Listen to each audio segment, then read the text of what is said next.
The story kicks off with Mary welcoming her parents back home. They tease her, asking if she was lonely while they were gone. Mary proudly says no because her friend Rose kept her company. Then, the parents dropped a bomb.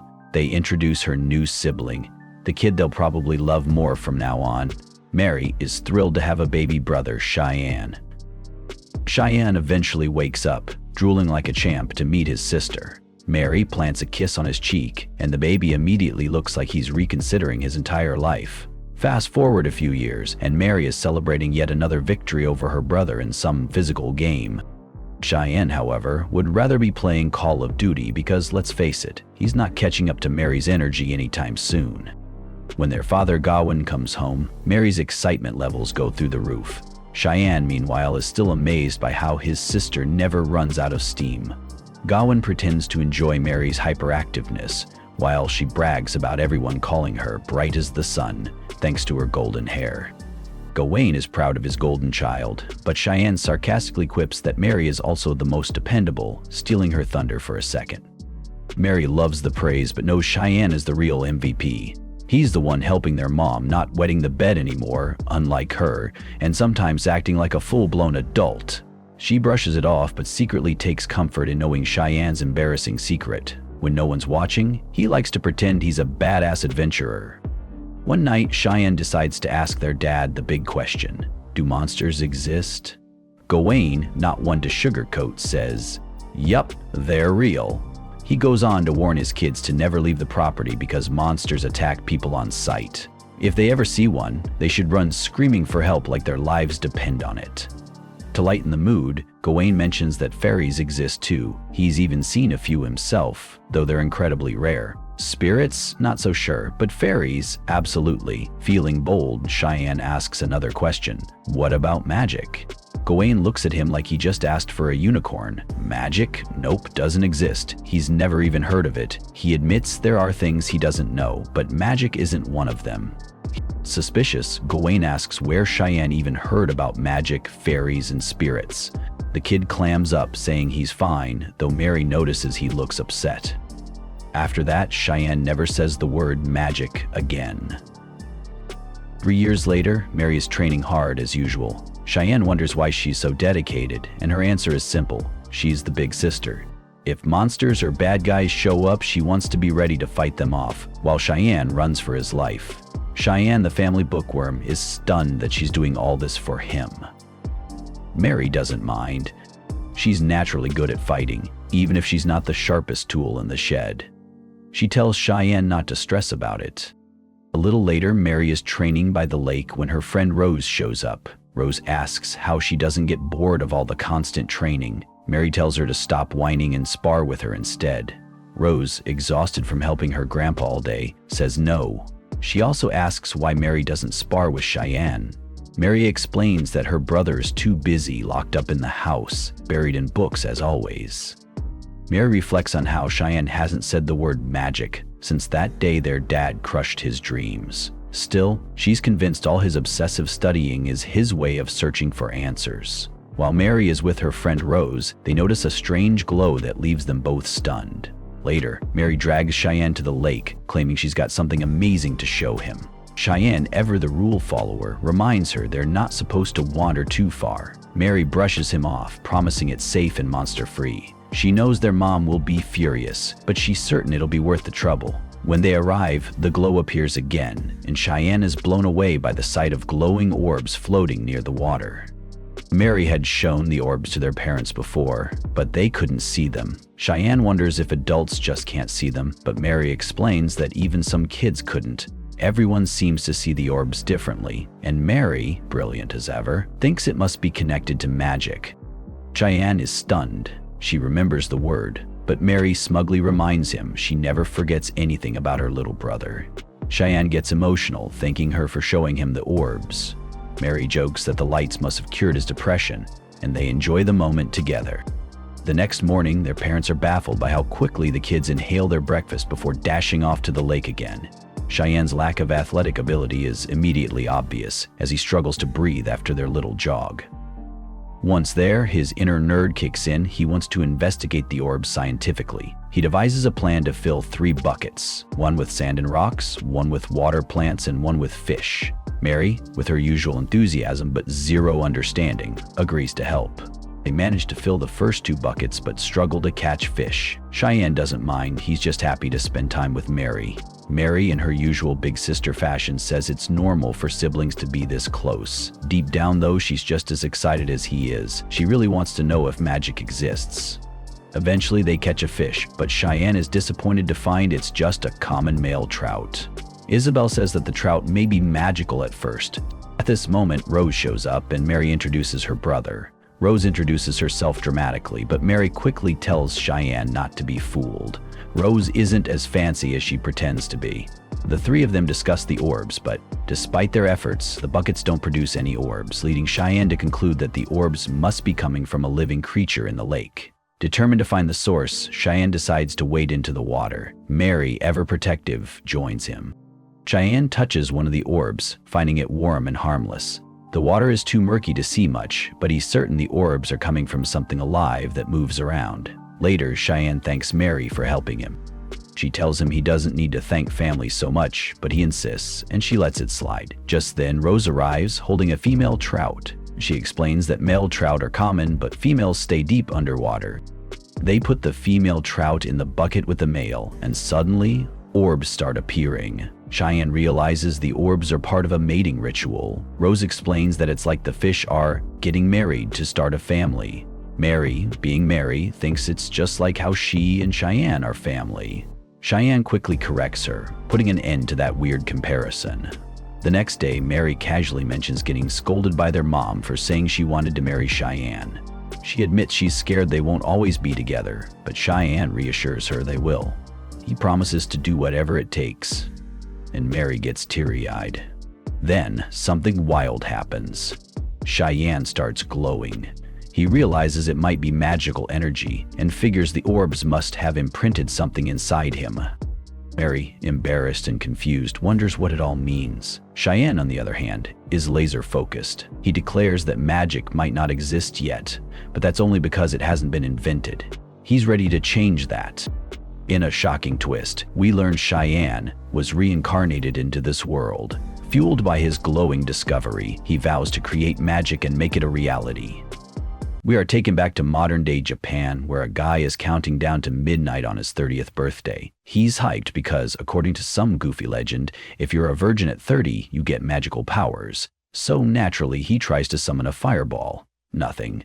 Lightning spell? Nada. Frustrated, he lies on his back, rethinks his life, and then decides to go big.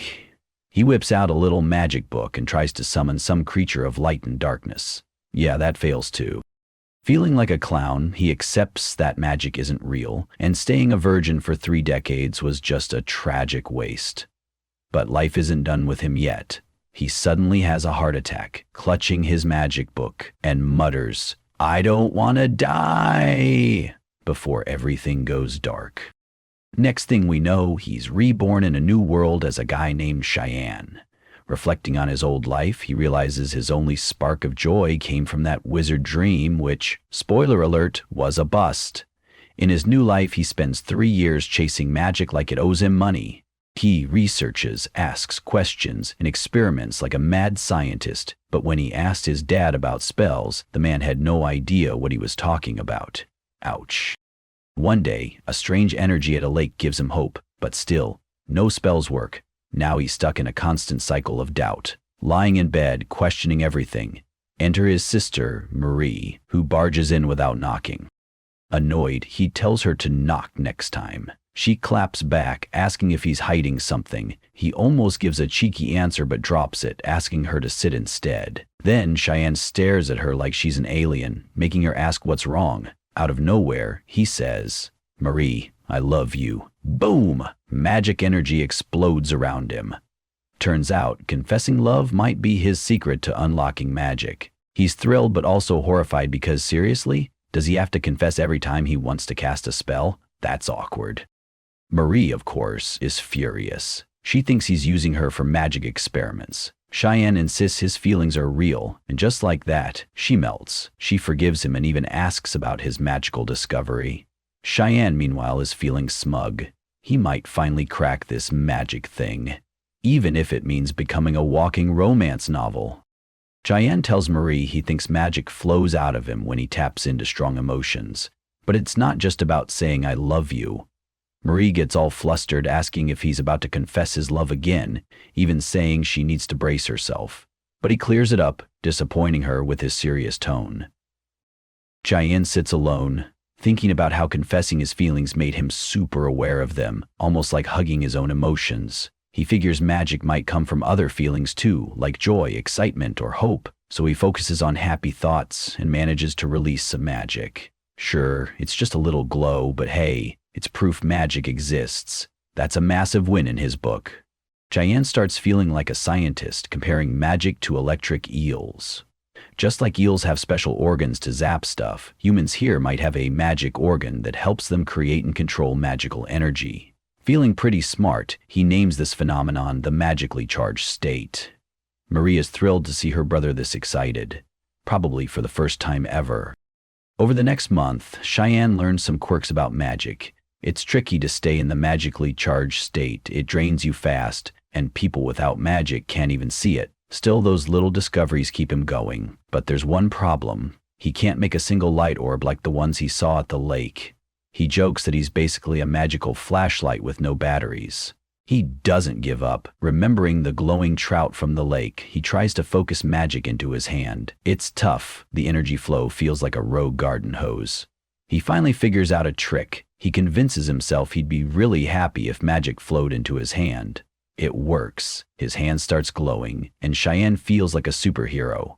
Naturally, he punches a wall to test his new power, only to break his own hand. So much for being unstoppable. Still, he's hyped. He names his new move Magical Grouping and calls the magic Gathered Magic. Feeling like a genius, he's ready to keep experimenting. The next day, Cheyenne shows up for sword training with his dad, Marie, and Rose. He's already exhausted from all the magic stuff, but his dad doesn't care. He tells them to take training seriously because even wooden swords can be dangerous. Cheyenne, being Cheyenne, raises his hand like he's in class and declares he has zero interest in sword fighting. He argues that it's pointless since he doesn't plan on fighting anyone. His dad, being the wise old warrior, explains that swords aren't just for picking fights. They're for defending yourself against monsters. Rose eagerly adds that she asked to learn swordsmanship to protect herself. Marie, ever the supportive sibling, gives Cheyenne a pep talk, convincing him to give it a go. Cheyenne agrees, but secretly wishes he was back home, experimenting with magic. Training begins, and Cheyenne, bless his heart, swings a sword like he's trying to swat a fly. Meanwhile, Rose turns out to have natural talent. Their dad is so impressed, he says she could become a skilled swordswoman one day if she sticks with it. Then it's Marie's turn, and she steps up with the confidence of someone about to ace a test. Cheyenne, on the other hand, watches nervously, bracing for disaster. Marie charges at their dad with surprising speed, faking a frontal attack to make him block before pivoting to strike from below. It's a clever move, but dad is a seasoned pro. He dodges and gently taps her on the head with his sword to end the duel. He praises her creativity, but points out that her movements are too wide. Still, he says, she'll be a force to be reckoned with in the future. Marie lights up like a kid who just got a gold star at school. With sword training done, Cheyenne bolts back to his true love, magic. He's gotten pretty good at holding on to magical energy and can now manage it several times a day, but his progress has slowed. Frustrated, he decides it's time to rethink his approach. While he's brainstorming, his dad pops in and invites him on a trip to Historia. Cheyenne perks up, thinking it might be a chance for adventure. The family heads to Historia, and Cheyenne explains it's a bustling city in their region. When they arrive, Dad lays out the plan. Finish shopping, visit the blacksmith, and head home. He warns Cheyenne and Marie to stay close so they don't get lost, much to Cheyenne's annoyance. He realizes he won't have time to explore or hunt for magic clues. He resigns himself to sticking with the family for now, but promises himself he'll come back to Historia when he's older and do some real exploring. At one point, while their parents are busy shopping, Marie suddenly giggles. Cheyenne, curious, asks why, but she brushes it off, saying she's just being herself. Eventually, they head to the blacksmith. The blacksmith, a cheerful guy named Glass, greets their dad and mentions a special sword he's crafted for Marie's birthday. Marie freezes, surprised, as Glass presents her with a beautifully made sword that's just her size. When she unsheaths it, her face lights up with pure joy, and she can't stop smiling. On the ride home, Marie feels a little guilty that Cheyenne didn't get anything, but he shrugs it off, reminding her it's her birthday, not his, and he doesn't really want a sword anyway. But then something catches his eye, a shop with a sign that reads, Fairy Cellar. Intrigued, he asks his dad about it. Gawain, clearly uncomfortable, brushes off the question and tells Cheyenne it's nothing he needs to worry about. Cheyenne, sensing there's more to it, files the shop's name away in his mind. Something tells him it's a place he'll need to check out someday. The late afternoon sun fell behind dark clouds as a man walked home, his bundle of wood growing heavier. What began as a slight drizzle ended a deluge. He picked up his pace, and a boy appeared out of nowhere, tripping on his own feet and tumbling at the man's feet. Sopping and desperate, the boy leapt up, flailing his arms like he was about to take off. Ultimately, he managed to wheeze out a warning. People were being abducted by goblins. At home, Cheyenne was practicing magic, or at least attempting to. He held out his right hand, glowing like a cheap flashlight. Small victories, of course, but really nothing to boast about. Marie, who was gazing at her brother with a mixture of concern and pity, realized he wasn't exactly over the moon. She sensed the warmth of his spell in the back of her mind, testament to the fact that he was somehow getting better at controlling it. But Cheyenne? He was restless. He was hoping to do something cool, like making his socks float. But all he had now was luminescent light, without purpose. He dreamed of magic that might change the world, not a nightlight in his hand. While Cheyenne's thoughts wandered, he remembered fairies and people who seemed to treat them like they were exotic pets, sold in cages at the market. His dad had hated when Cheyenne took an interest in the train station ferry in the town, called it dangerous. Suddenly, the sound of the front door crashing open interrupted Cheyenne's musings. Gawain, their father, strode in, his expression grim. He quickly armed the men in the house, delivering dire news. Goblins were nearby, and they posed a real threat. The urgency in his voice left no room for doubt. This was no ordinary night. Upstairs, the rest of the family worked together to fortify the second floor, barricading the door with furniture. The house transformed into a stronghold as the storm raged outside. Cheyenne felt a swirl of emotions, anxious yet curious. Goblins were often dismissed as weak and troublesome, but he suspected they were more dangerous than people believed. Outside the house, a goblin leaped effortlessly over the wall and crept toward the structure. It moved with predatory precision, peering through the boarded-up windows on the first floor. Finding no way in, it turned to the front door, scratching it repeatedly. The sound echoed upstairs, where Cheyenne and the others were hiding. Though Marie hoped it was their father, Cheyenne knew better. The scratching grew louder, morphing into a terrifying noise that gripped everyone with fear. Just as the tension reached its peak, the sound stopped. The silence was short-lived, however, as the unmistakable shatter of glass filled the air. The goblin had found its way inside. Marie's voice broke in nervous chatter, but Cheyenne motioned for silence, understanding the gravity of the situation. The goblin's footsteps thudded on the stairs, each step amplifying the dread in the room. Those hiding inside tried desperately to stifle their breathing, clinging to the hope of remaining unnoticed. Relief came briefly as the goblin passed their door, but a sudden clap of thunder startled a mother and her child. Their frightened screams betrayed their location, and the goblin turned its attention to the barricaded door. Within moments, it breached the room. The grotesque creature stood before the group, reveling in their fear. Cheyenne's mother stepped forward, begging for mercy for the children. But as she stumbled and fell, the goblin let out a cruel laugh, relishing its dominance. It was clear the creature understood its power over them. Marie, refusing to cower, drew her sword and pointed it at the goblin, her determination unwavering. Cheyenne silently pleaded with her to retreat, but Marie remained resolute, remembering her promise to protect her brother. The goblin, unimpressed, swatted the sword from her hand and embedded it into the wall. Advancing on the girl, it swung its claws, but their mother shielded Marie, taking the full brunt of the attack. Cheyenne swiped at her with the leather cloth across her back. She crumpled to the floor, gravely injured. Marie screamed in despair, but the goblin pressed on, ready to finish them. Driven by instinct and desperation, Cheyenne lunged at the creature, grabbing its arm. He knew he couldn't overpower it physically, but something within him ignited. His body began to emit magical energy, a force he struggled to control but refused to stop gathering. To the others, who couldn't see the energy, the scene was inexplicable. Yet the goblin reacted violently, recoiling as its arm burned from the unseen magic. It flung Cheyenne against the wall, but the boy, now fully focused, channeled his power once more.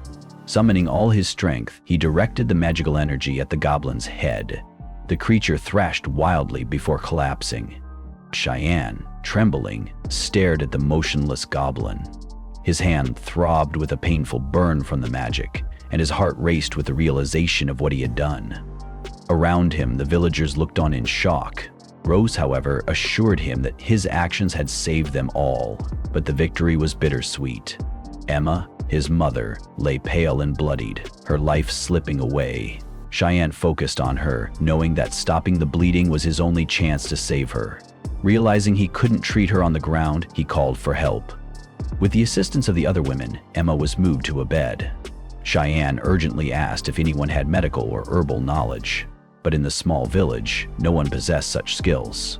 Recalling lessons from his past life, he remembered how injuries were treated in the movies and shows he had seen. The first step was stitching the wound. Determined to act, he asked if anyone could sew. A young woman hesitantly raised her hand, and he instructed her to retrieve sewing supplies from Emma's room, while others gathered strong spirits and clean cloth. The grim task of moving the goblin's corpse to the corridor fell to the remaining villagers. Before joining them, a boy slightly younger than Cheyenne grasped his hand and thanked him, his gratitude giving Cheyenne a renewed sense of purpose. Soon, all the materials were assembled. Cheyenne asked the seamstress her name, and she introduced herself as Leah. Cutting away his mother's clothing to examine the injury, Cheyenne saw that the wound, while severe, wasn't as deep as he feared. His main concern was whether the goblin's claws carried poison, but he quickly pushed the thought aside. There was no time for doubt. He asked Leah to begin stitching the wound, but her hesitation revealed an unsettling truth. Suturing wounds was unfamiliar in this world. Cheyenne explained the necessity of closing the wound, emphasizing the dangers of leaving it exposed. Leah struggled with the idea, fearing she would hurt Emma more, but Cheyenne's urgency made her realize there was no alternative. Overcoming her fear, she began the delicate process with trembling hands. Hours later, Emma was lying in bed, her breathing steady, and her condition stabilized. Cheyenne expressed his heartfelt gratitude to Leah for her effort. Relief swept through the house, and Marie, unable to hold back her emotions, embraced her brother, her tears flowing freely. Cheyenne hugged her in return, his own eyes welling up. Their moment was interrupted by the sound of the men returning from the forest. They reported finding the goblin lair and eliminating 2 of the creatures, but traces of others suggested the threat wasn't entirely gone. For now, though, the village had peace. A doctor was summoned to examine Emma's condition. After a thorough check, he confirmed that the wounds, while deep, hadn't damaged any vital organs. The stitching was commendable and played a significant role in her recovery. With proper rest and nutrition, Emma would heal completely. Later, Marie confided in Emma, blaming herself for what had happened. Emma took her daughter's hand, reassuring her that she had been brave and should be proud of her actions. Meanwhile, Gawain spoke privately with Cheyenne, having heard of his son's efforts to save Emma. He marveled at the boy's resourcefulness, though he couldn't fathom how a child could possess such knowledge. Cheyenne, inwardly aware of his past life as a 30-year-old Japanese man, simply claimed he had done his best. Gawain pressed him about the goblin encounter and the strange burn mark left on the creature. When Cheyenne hesitated, his father deduced that magic was involved. Gawain remarked on Cheyenne's mature demeanor and frequent interest in magic, which had raised his suspicions. Realizing there was no hiding the truth, Cheyenne asked for his father's trust. Gawain, though conflicted, warned him of the dangers associated with magic. He forbade further study, citing the risks it posed. Marie, however, defended her brother, insisting that his knowledge of magic had saved their family. Despite his father's opposition, Cheyenne stood firm. Magic was his passion, and he couldn't abandon it. Gawain, seeing his son's unwavering resolve, relented under one condition: Cheyenne's studies would be closely monitored. Encouraging his son to remain steadfast in his pursuit, Gawain assured him of his support, even if the road ahead would be fraught with challenges. In some ways, Gawain awakened at Josiah the same way an apprenticeship will.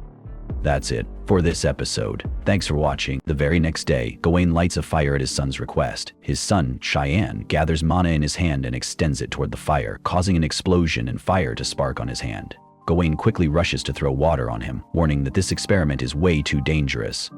Meanwhile, Cheyenne explains that he wanted to see what would happen if magic met high-level magical energy. He learned something important after facing a goblin, but he also wanted to test how magic reacts with natural phenomena. What he discovered was that the flames turned blue and reacted with the magic cluster. Gawain, who couldn't see the magical energy, trusts his son's judgment and keeps an eye on him. Meanwhile, Marie feels left out, but Cheyenne comforts her, saying that if it weren't for her, he would have never discovered his own magical energy. Marie feels proud, realizing her importance in the research. Cheyenne starts to obsess over the fire magic and dreams of casting a fireball. His father starts to see a side of his son he didn't know existed. Cheyenne reflects on how even in tough times, something good can come from it. That day marked the beginning of his true love for magic and his real research into it. With his dad's help, he kept trying the experiment with the fire, despite the flames constantly burning his hand, with Gawain always ready to put them out. As Cheyenne continues, he notices the temperature stays the same, the smoke is gray, and the flames are blue. He asks his dad to increase the fire level. In the next attempt, he slightly reduces the magic's intensity and focuses hard until he's exhausted. Gawain suggests taking a break, so they go to prepare a hot drink when Rose shows up, curious about the experiment. Cheyenne promises to explain later, as he can't do it without his dad's support. Rose comments that it's nice to see Gawain supporting his son. Cheyenne also thanks Rose for being so kind to him after he defeated the goblin, making him feel happy. Rose says she should be the one thanking him, as Cheyenne saved everyone. Rose then asks about Marie, since the girl is always by Cheyenne's side. They find Marie training intensely with a wooden sword. Rose thinks it's because of the goblin attack, but says Cheyenne should always be there for his sister, as she surely expects that from him. Meanwhile, Marie is lost in thoughts about the goblin attack, but shakes her head to focus on her training. Later, Cheyenne analyzes his magic progress. The more magic gathered, the bigger the flame. The more magic used, the stronger the fire. He discovers that heat sources can also ignite mana, even if they're not fire.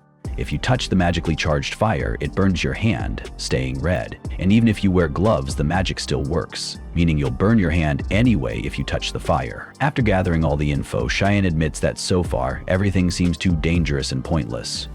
Gawain agrees, saying controlling fire is still far out of reach. Cheyenne jokes it would be awesome if he could just keep a magic orb floating like the traps do. Marie overhears and easily does it herself. Cheyenne nearly loses his mind, while Marie explains she just copied what Cheyenne said. Rose joins in, showing she can do it too, and the girls team up to give Cheyenne tips on how to do the same. But Cheyenne finally figures out that he doesn't need to release all the magic at once, and successfully gets the orb to float in the air. Later, he practices again, forgetting the fire and launching a magic orb that explodes in the sky, impressing the crowd. Cheyenne feels proud, though he knows it's not anything big yet, but it's proof his dream magic can actually. A month after the goblin attack, the season changes and Cheyenne keeps pushing himself. He walks through the back of the house, thinking he needs to control magic better, but every time he tries to give it an order, his mana depletes, suggesting there's something he's still missing. As he walks to the front of the house, he sees Marie practicing with her sword. She drops it, her hand injured. Gawain tells her to stop, but Marie insists on continuing, quoting their dad's advice about getting stronger through practice. Cheyenne agrees, but when she ignores him, he calls her out. Realizing she pushed herself too hard, Marie walks away, head down. Cheyenne feels bad, and Gawain reassures him she's just a bit stressed. Later, during tea, Cheyenne talks about his new focus, lightning magic. He's hit a wall with fire magic, so he's curious if any animal or plant can create electricity. His dad mentions hearing from Grast about a powerful lightning-like phenomenon, which leads them to head to Istria. Cheyenne tries to convince Marie to join, but she's too busy and stays behind, pretending everything's fine, though she's sad once alone. In Istria, Cheyenne and Gawain meet Grast, who thinks they're talking about lightning ore. It's common but hard to transport because it's dangerous. Cheyenne wonders if the ore is a mineral that discharges electricity. He also asks Grast about trees with white, sticky sap, wishing they had rubber trees for insulation, but Grast says no. Cheyenne then asks about mica, a mineral used for electrical insulation. Grast shows him a crystal called paper crystal, which Cheyenne realizes might work similarly to mica, but he's unsure how to use it. Grast is curious what Cheyenne's planning, but Gawain says his son often shows wisdom beyond his years. Cheyenne asks for a bigger piece of the crystal, and Grast says it'll cost 4,000 Rome, a lot of money for a family. Grast jokes about Gawain being a soft dad, and they head home with the lightning ore. Emma is there, curious about Cheyenne's experiments, and asks about Marie, who's still training alone. Cheyenne gathered mana in his hand and launched a magical orb at the ore, causing it to explode. Gawain tried to console his son, reminding him that he'd failed a lot before mastering fire magic. But Cheyenne wasn't upset. In fact, he started laughing like a maniac, calling the experiment a success. When the magical orb approached the lightning ore, it didn't catch fire. Instead, it sparked intensely, showing that mana could do more than just start fires. It could mimic and amplify other phenomena. Back in his room, Cheyenne thought about how to convert magic into electricity without it being repelled, like with the orb earlier. He tried again, commanding a floating orb to turn into an electrical source, but it vanished. That's when he realized he didn't need to release magic in a circular shape. He then made other magical sources in different forms. Excited to share his discovery, Cheyenne ran to Marie's room, but she wasn't there. Instead, he found her bandages on the bed. Cheyenne rushed through the forest to find her. Near the river, he saw her practicing with a wooden sword, but she broke it against a tree. Remembering Rose's advice to always be there for his sister, Cheyenne apologized for trying to stop her from training, realizing he was wrong, especially since she always encouraged him to practice magic. Marie assured him it wasn't a big deal, but admitted she'd wondered why her brother wasn't there. She told him it wasn't about him, but about her own feelings. She'd always been the eldest, the protector, and it hurt to see Cheyenne take that role, even if just for a moment. Marie confided that she felt weak after the goblin attack, especially since she was too scared to act and would have probably died without Cheyenne's help. She was angry with herself for not reacting the way she thought she could. Cheyenne asked if she hated him, but she quickly said no. She loved him. Yesterday, today, always. She hated herself for not being as strong as he was. Marie cried, feeling like she wasn't strong enough to protect anyone. Cheyenne, realizing how she felt, stepped closer and hugged her, apologizing for not noticing sooner. Marie also apologized for her actions. Cheyenne told her to always speak up when something was bothering her. As they hugged, a magical aura surrounded them both. Cheyenne reflected on how, whether you're a child or an adult, everyone just wants to survive. It was one of the things he learned after reincarnating in this new world. Make sure to hit that subscribe button so you don't miss the next video. See you next time. The next day, Rose stood nearby, watching with curiosity and a little confusion as Mary clung tightly to Cheyenne. Ever since their heartfelt conversation by the river, Mary hadn't left his side. It was like she couldn't bear to be away from him. Eventually, Cheyenne turned to her and gently asked if she could step back a little. Mary's face dropped. She asked why, sounding a little hurt. Cheyenne explained that he needed space to test his magic. Mary hesitated, then asked if she was getting in his way. He quickly reassured her that she wasn't, he just needed a bit more room. Even though she wasn't happy about it, Mary stepped aside. With some distance between them, Sion began his next magic experiment. He found out that he could shape his magical energy into any form he wanted. But there was a catch. When he spread it out too much, it became weaker and less effective. Realizing this, he changed his approach and focused on making the energy smaller and denser. When he sparked it, the condensed energy exploded with a powerful burst of magic. Both his father and Mary were stunned by the unexpected power. Even Sion was surprised. This was beyond what he had imagined. Excited by his discovery, he decided to name the new spell Flare. It was a big step forward in his magic. Feeling motivated, he turned his attention to the lightning stone, trying to interact with it. But nothing happened. His magic still wasn't strong enough to trigger any reaction. Frustrated but not discouraged, Sion decided to push his limits. He gathered a larger amount of energy and sent it straight into the lightning stone. This time, an explosion erupted, blasting him off his feet. Mary and Rose ran to him, their faces filled with panic. Sion, brushing off the dust, assured them he was fine. Mary, still shaken, said she had expected the lightning to shoot in the opposite direction, not bounce back at him. Sion explained that it was normal. Lightning tends to return to its source. Even though the experiment didn't go as planned, Sion could feel he was close to discovering something important. He wasn't sure what yet, but he knew magic had endless possibilities. He also realized that if he wanted to improve, he needed to think outside the box. As he reflected on everything so far, a thought crossed his mind. Had things been going too smoothly? It almost felt like this world had brought him here just to create magic. That doubt lingered in his mind. Just then, his father returned, bringing along his friend Glass. They sat at the table, but something felt off. Glass looked tense and worried. Breaking the silence, Sion's father turned to him and asked if he remembered how he had extracted the lightning ore. Sion nodded. Of course, he remembered. His father then pointed at Glass and explained that he had used Sion's method to extract lightning ore, something that was supposed to be impossible. Looking guilty, Glass confessed. He had taken the technique he learned from Sion and tried to turn it into a business. Without telling anyone, he had started smuggling the ore, hoping to make a fortune. Now he was here to admit his mistake. Glass was surprised when Sion stayed calm and said he didn't see a problem with what he had done. Still shocked by his reaction, Glass insisted that he had used Sion's idea for personal gain without permission. But Sion just shrugged it off, showing no signs of anger. At that point, Sion's father stepped in, saying the issue was bigger than just Glass feeling guilty about making money. He explained that when they checked Glass's warehouse, they found that the lightning stones were releasing huge amounts of energy uncontrollably, making them too dangerous to store.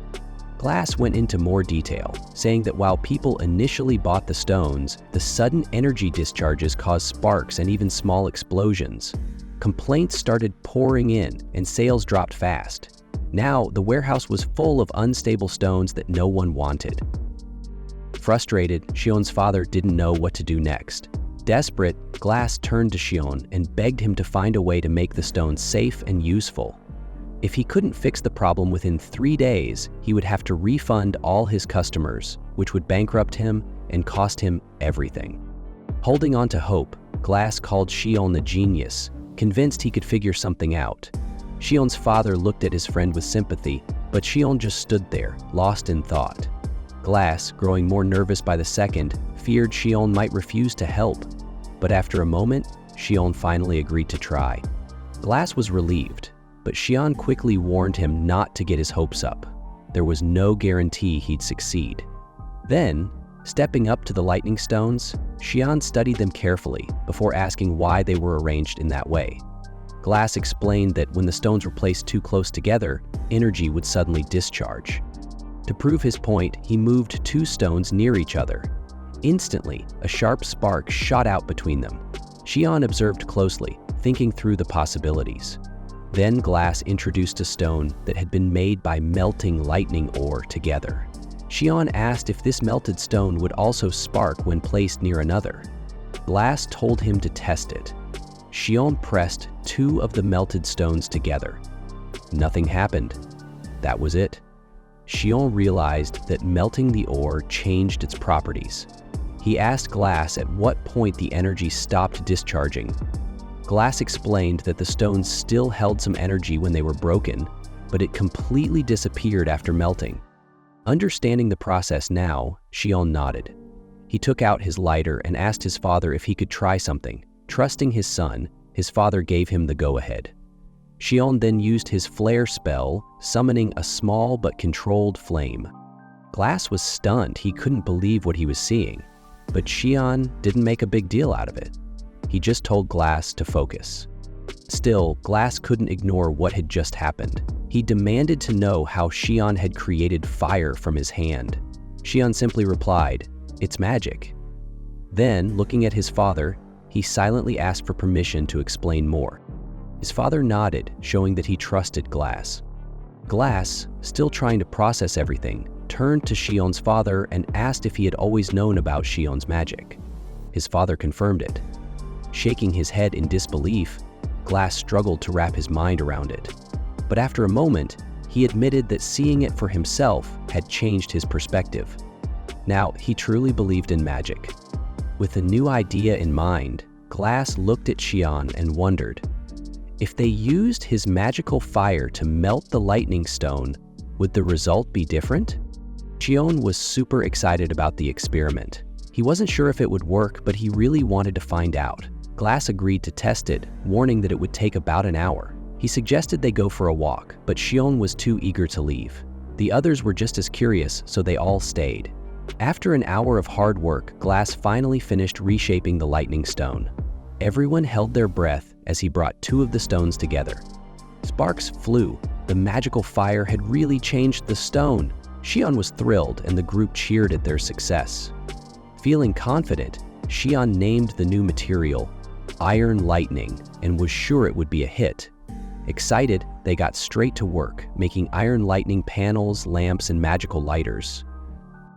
They worked non-stop for 3 days, creating all sorts of new items. When they finally finished, the feeling was incredible. Sion's father was proud, and even Mary praised him. He had worried she might be jealous, but she was happy for him. Glass, amazed by Sion's ideas, thanked him and admitted he had no idea how Sion came up with such brilliant stuff. It seemed like Glass wanted to say something important, but before he could, Sion's father changed the subject. Glass apologized, but Sion couldn't shake the feeling that he was holding something back. Before leaving, Glass told Sion he'd always be there if he needed help. Mary, curious, asked what he meant, but Glass only smiled, hinting that he had an idea that could change everything for Sion. His words stayed in Sion's mind long after he left. As expected, the lightning lamps and magical lighters became an instant hit, selling out quickly and making Sion a lot of money. But he wasn't done experimenting yet. He wanted to take things even further. One day, he set up a simple test. He lit a candle with magical fire and covered it with a glass lid. Normal fire would go out without oxygen, but would magical fire? Mary guessed it would keep burning, while Rose thought it would go out. After a few moments, Sion lifted the lid. The magical flame was still there. Mary cheered, teasing Rose for being wrong, but Sion was more interested in what it meant. Magical fire didn't need oxygen to survive. That was a big discovery. When Rose asked what it meant, Sion explained that magical energy could change natural elements, making them immune to things like air. While this didn't have an obvious use yet, it proved that magical fire and regular fire were completely different. Excited, Sion wanted to test something else. He summoned a small magical flame and asked Mary to add just a little bit of her magic to it. The moment her energy touched the flame, it expanded suddenly, releasing a strong burst of energy that sent Mary stumbling backward. Panicked, Sion ran to her. Mary, still on the ground, reassured him she was fine, just startled. Then she gave him a suspicious look and asked if he had expected that to happen. Sion quickly shook his head. He had only thought the flame would grow stronger, not react so dramatically. Mary was confused. She had barely used any magic, so why did it cause such a big reaction? Sion thought hard. Something wasn't adding up. A small amount of magic shouldn't have caused such a powerful effect. He decided to test it again with a lightning stone. This time, nothing unusual happened. That's when it hit him. He finally understood. Rose, still confused, asked if magic wasn't the only factor. Sion nodded excitedly. It was magic, but there was something more to it. He explained that magical energy didn't just float on its own. It reacted with the air around it. He remembered feeling slight wind resistance when using lightning magic. Since magical fire burned without oxygen, it meant magical energy could amplify natural forces rather than just being a separate thing. Realizing how huge this was, Sion let out his usual goofy laugh. Mary and Rose, finally getting it, shared in his excitement. Then, Sion revealed something special. Glass had made him a pair of gloves from leather and paper crystal, designed to safely handle magical energy. Wearing the gloves, Sion tried another experiment. He created a small fire and controlled its energy, producing a steady and powerful flame. Then, he switched to lightning magic and fired a sharp, concentrated bolt of electricity. He stood tall, full of confidence, and declared that he had finally done it. His father, watching from a distance, was speechless. Mary ran up to him, eyes wide with excitement, calling it the most amazing thing she had ever seen. The emotions hit Sion all at once. He had worked so hard, and now it was paying off. Tears welled up in his eyes. Mary and Rose rushed to comfort him, while his parents and Glass watched with pride. They all knew Sion was something special. That night, when the house was quiet, Sion had a strange feeling. He overheard his parents and Glass talking in hushed voices. Curious, he moved closer to listen. Glass spoke first, saying that Sion's magic was incredible and could become something truly extraordinary. His father responded with a serious tone, saying Sion was smart enough not to reveal his abilities to just anyone. His mother agreed, but reminded them that he was still just a child. There was a long pause before his father sighed. He admitted that things were getting out of his control. Sion was too sharp. He wouldn't be able to stop him from chasing his discoveries. Then he said something that made Sion's heart stop. They had been entrusted with him. Sion's mind raced. Entrusted with me. Glass nodded solemnly and confirmed what Sion feared. It seemed Sion was adopted. The truth hit him like a thunderclap. Was he really not related to his family by blood? The next day, Sion spent his time practicing his aim, trying out a new magic technique he had just come up with the day before. Marie and Rose watched from the side, totally impressed by how fast he was improving. Rose pointed out that his accuracy had gotten way better. He could now hit long-distance targets with ease. Sion nodded, admitting he was getting the hang of it and thanking them for their support. Marie, always cheerful, grinned and reassured him that as his big sister, it was only natural for her to help out. That's when a random thought hit Sion out of nowhere, one that completely threw him off. He suddenly remembered something he'd heard before. He and Marie weren't actually blood. That changed everything.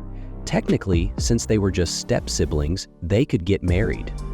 The idea made his face heat up, and when Marie noticed him acting weird and asked if something was wrong, he quickly shook it off, wondering why on earth that thought even crossed his mind.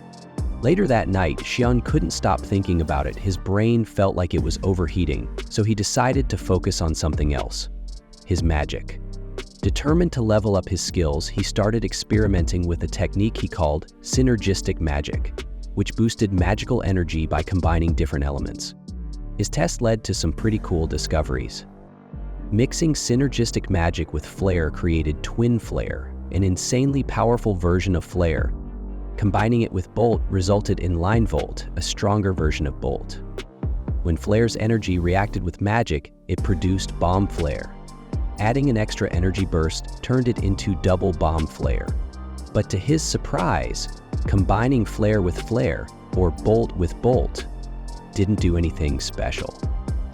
The next day, Sion headed to the river, where Rose curiously asked what he was up to. Marie, already knowing how he operated, confidently guessed he was about to try another magic experiment. As expected, Sion attempted something new, channeling magic into the water. At first, nothing happened, leaving both Marie and Rose confused. He tried again, and this time a small magic orb briefly appeared in the water before disappearing. Sion had no idea what had just happened. Marie, just as puzzled, sighed and said she was thinking the same thing. Rose, eager for answers, pushed him to explain his thought process. Sion explained that from their past experiments, magic usually behaved like air when released. So, he was curious about how it would act in water. Marie, still doubtful, pointed out that it didn't look any different. Rose agreed. It didn't seem like anything had changed. But Sion wasn't convinced. He noticed that the magic floated and met some resistance, meaning something had to be different. Thinking it over, he realized that when magic moved from air to water or vice versa, nothing major happened. Unlike fire and lightning, water didn't seem to create strong magical reactions. Rose sighed, recognizing Sion's deep in thought expression. He was at it again. Marie just chuckled, used to him overthinking things. Determined to try something else, Sion focused his magic again. This time, tiny water droplets lifted for a moment before vanishing. Marie's eyes widened. She was sure the water had moved. Rose hesitated, unsure if it was real or just her imagination. Sion, however, was sure of it. Excitedly, he explained that by channeling magic into the water, he had actually managed to lift it. This meant magic could interact with water after all. Marie, realizing what this meant, excitedly called it a huge discovery. If magic could affect water, Sion wouldn't be limited to just fire and lightning. He might even be able to use water magic. Rose agreed, saying this opened up a lot of new possibilities for him. Sion nodded, understanding how important this was, but he also admitted that, for now, the effect was weak and not very useful. The best potential use, he thought, would be controlling the water in the air. Excited to try, he turned to Marie and Rose, asking them to watch closely. He focused hard, trying to gather water from the air around him, but nothing happened. Confused, he admitted he could only feel a slight dampness on his hand. Not exactly the big breakthrough he was hoping for. Marie and Rose, still struggling to understand what he was even trying to do, just looked at him, completely lost. Sion focused all his mana into a tiny sphere, and this time it turned completely into water. Marie got so excited that she grabbed him and started shaking him, demanding to know where the water came from. Sion tried to explain, but she was shaking him so much that he could barely get a word out. Rose quickly told Marie to calm down, finally giving Sion a chance to speak. He said he spread a thin layer of magic over a large area of air to collect water, which seemed to use less mana than pulling it directly from a river. That's probably why he managed to create water without using extra magical energy. Still hyped, Marie asked what he would name this new magic. Without thinking too much, Sion decided to call it Aqua. Later, after hearing his explanation, Marie and Rose tried it themselves and managed to recreate the spell. They were so amazed by the results that when the water bubble finally popped, soaking them completely, they just burst into laughter. Marie cheerfully waved Sion over, and as he watched her, he realized something. He had now developed 3 different elemental magics. Maybe he was reaching a new level of power. Later, while riding in a carriage with his parents, Marie and Rose, Sion thought about how it was probably time to refine his abilities even further. Hours later, Grass took the kids to the Adventurers Guild, explaining that they needed to register before taking on monster hunting missions. Sion thought that the only way to truly test his magic against real threats was by going on these dangerous missions. But Grass reminded them that they didn't have to decide right away. This was a serious step. Marie didn't want to keep running away from tough decisions. She wanted to become stronger as soon as possible to protect her family. Rose felt the same. There was no way she'd back down. Seeing their determination, Grass decided it was time to go inside and sort things out. Before they entered, Sion asked Grass to keep this secret from his father. Grass just chuckled and agreed. Inside, Grass approached the counter, introducing himself as a platinum rank adventurer and requesting to register the 3 kids. But before the process could continue, a familiar figure arrived. Gawain. Gawain wasn't exactly thrilled to find his kids at the Adventurers Guild. His face remained stern as he walked over, but instead of stopping them, he pulled out his adventurer's badge, a diamond rank one no less, and personally recommended them. The receptionist was so shocked that she almost screamed, drawing attention from everyone in the guild. A diamond rank adventurer was a rare sight, but Gawain remained completely unfazed, ignoring the stares. With their registration complete, he told the kids to pick a mission, because they'd have a serious talk about this later. After leaving the guild, the first thing they had to do was apologize to Gawain for going behind his back. Well, at least they tried. He had already figured out something was up. Marie had been avoiding eye contact with their parents, which was a dead giveaway. Eventually, Marie confessed and apologized. Gawain sighed, disappointed. But what surprised him more was that Sion had attempted something this reckless without telling his own father.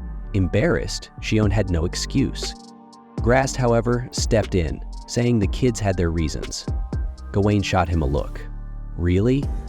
He found it ironic that Grast was giving him a moral lecture after all the questionable things he'd done in the past. That shut Grast up real quick. Still, Gawain was curious. Why were the kids so eager to take on these missions? Once they explained, he realized this wasn't just childish mischief. They actually had a goal in mind. Since they had chosen to seek out a trustworthy adult for guidance, Gawain acknowledged their responsibility.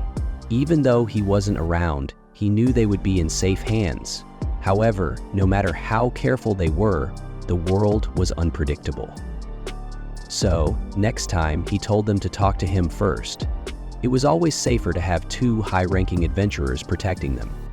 Sion completely understood what his father meant, but before he could say anything, Gawain made it clear. He wasn't just giving them advice. He was joining them on their first mission. The kids' faces lit up with excitement. Hours later, deep in the forest where their mission took place, Grast stayed behind to protect the kids, while Gawain took the lead. A group of kobolds appeared, but they were no match for Gawain. With swift and precise sword strikes, he took them all down in seconds. The kids could only watch in awe, so this was the strength of a diamond-rank adventurer. Grast remarked that Gawain was as monstrously strong as ever, while Cheyenne was stunned. His father was even more powerful than he had thought. Gawain then told the children it was their turn to fight the kobolds they were hunting, and they should be arriving any minute. Just as he said that, the kobolds appeared. Gawain explained that since they were weaker than goblins, they were the perfect opponents for the kids' first battle. Hearing the word goblin immediately triggered memories from Marie, but she quickly pulled herself together. The kobolds attacked, and Gawain ordered Marie and Rose to engage, while Cheyenne stayed in the rear since the enemies had no long-range attacks. He then launched a flame bomb, creating a huge explosion and taking out several monsters. But before he could react, a kobold charged at him. Marie rushed in and blocked the attack just in time. With his mana recovered, Cheyenne unleashed a lined ray while Marie and Rose continued fighting up close. Though exhausted, they eventually took down all the kobolds, except one. Before it could catch the girls off guard, Cheyenne swiftly used twin flames to finish it off. Marie admitted she only had the courage to fight because her brother was there, which gave her more confidence. Hearing this, Cheyenne realized that no matter their blood relation, Marianne would always think of him as family, and that was enough for him. Gawain praised their efforts, but then surprised them by announcing they would now raid the kobolds' den. The children were stunned. They hadn't expected to face so many monsters on their first adventure. Pushing through exhaustion, they fought fiercely inside the den. It was an intense battle, but in the end, victory was theirs. While Gawain and Grast collected loot, the kids sat down to rest. That's when Cheyenne noticed something unusual deeper inside. Curious, they ventured in and found a fairy trapped in a cage. Without hesitation, Cheyenne opened it, and the fairy flew free, mesmerizing them with its beauty. That night, Gawain returned home with his children. Emma immediately noticed their injuries, figured out what had happened, and whacked Gawain with a candlestick in front of them. She then turned to her sons, demanding an explanation. Cheyenne and Marie nervously admitted they had gone monster hunting, but Emma revealed Gawain had already told her beforehand. Confused, Cheyenne asked why his father still got hit. Emma explained that it wasn't normal for kids to come home covered in wounds, and Gawain had gone too far by exposing them to so many kobolds. As a mother, she didn't mind them doing what they wanted, as long as they didn't get hurt. That was all she asked. As long as they were safe, she was happy. She then hugged them and they apologized for leaving without telling her. Despite everything, there was no anger in her, just warmth and understanding. Finally, she invited them to take a bath. Later, as Marie and Rose chatted while bathing, Cheyenne sat outside the tub, lost in thought. Over and over, he told himself that they were a family. Remembering all their moments together, he had no doubts. Their bond wasn't by blood, but it was real. Magic existed in this world, but to him, this was the greatest miracle. He was truly happy. That's it for this episode. Thanks for watching. The next day, facing a tough hobgoblin, the young wizard decided to try something new. He used atmospheric magic to create areas of high and low pressure, wrapping them in a magic membrane to generate a strong windstorm. With this, he unleashed a full-force hurricane on the monster, trapping it in the attack and dealing serious damage. The hobgoblin writhed in pain before eventually taking its last breath. Cheyenne, proud of his new move, decided to call it Breath. The only downside? It took a long time to activate. Still, depending on the situation, it could be useful, even though its main purpose wasn't for attacking. Just then, Marie and Rose arrived, having finished their mission. It had been 2 years since the three of them started hunting monsters. Now, Cheyenne was 10 years old, while the girls were 12. Marie hugged her little brother excitedly, celebrating the fact that she had defeated 20 goblins. Seeing how much she had grown, Cheyenne thought she almost seemed like an adult. After their mission, they headed back to the city. Over time, Cheyenne's ability to sense magical energy had improved a lot, so much that he could now tell how much magic someone had just by looking at them. There was one issue with this, but before he could think too much about it, Rose noticed his distraction and asked if something was wrong. He simply said it was nothing. Even so, he still hadn't found anyone with more magic than Rose and Marie. Marie mentioned that there were more monsters than usual lately, and the guild kept getting more requests for monster hunts. What seemed strange to Rose was that so many goblins had been appearing near the city, when usually it was kobolds in this area.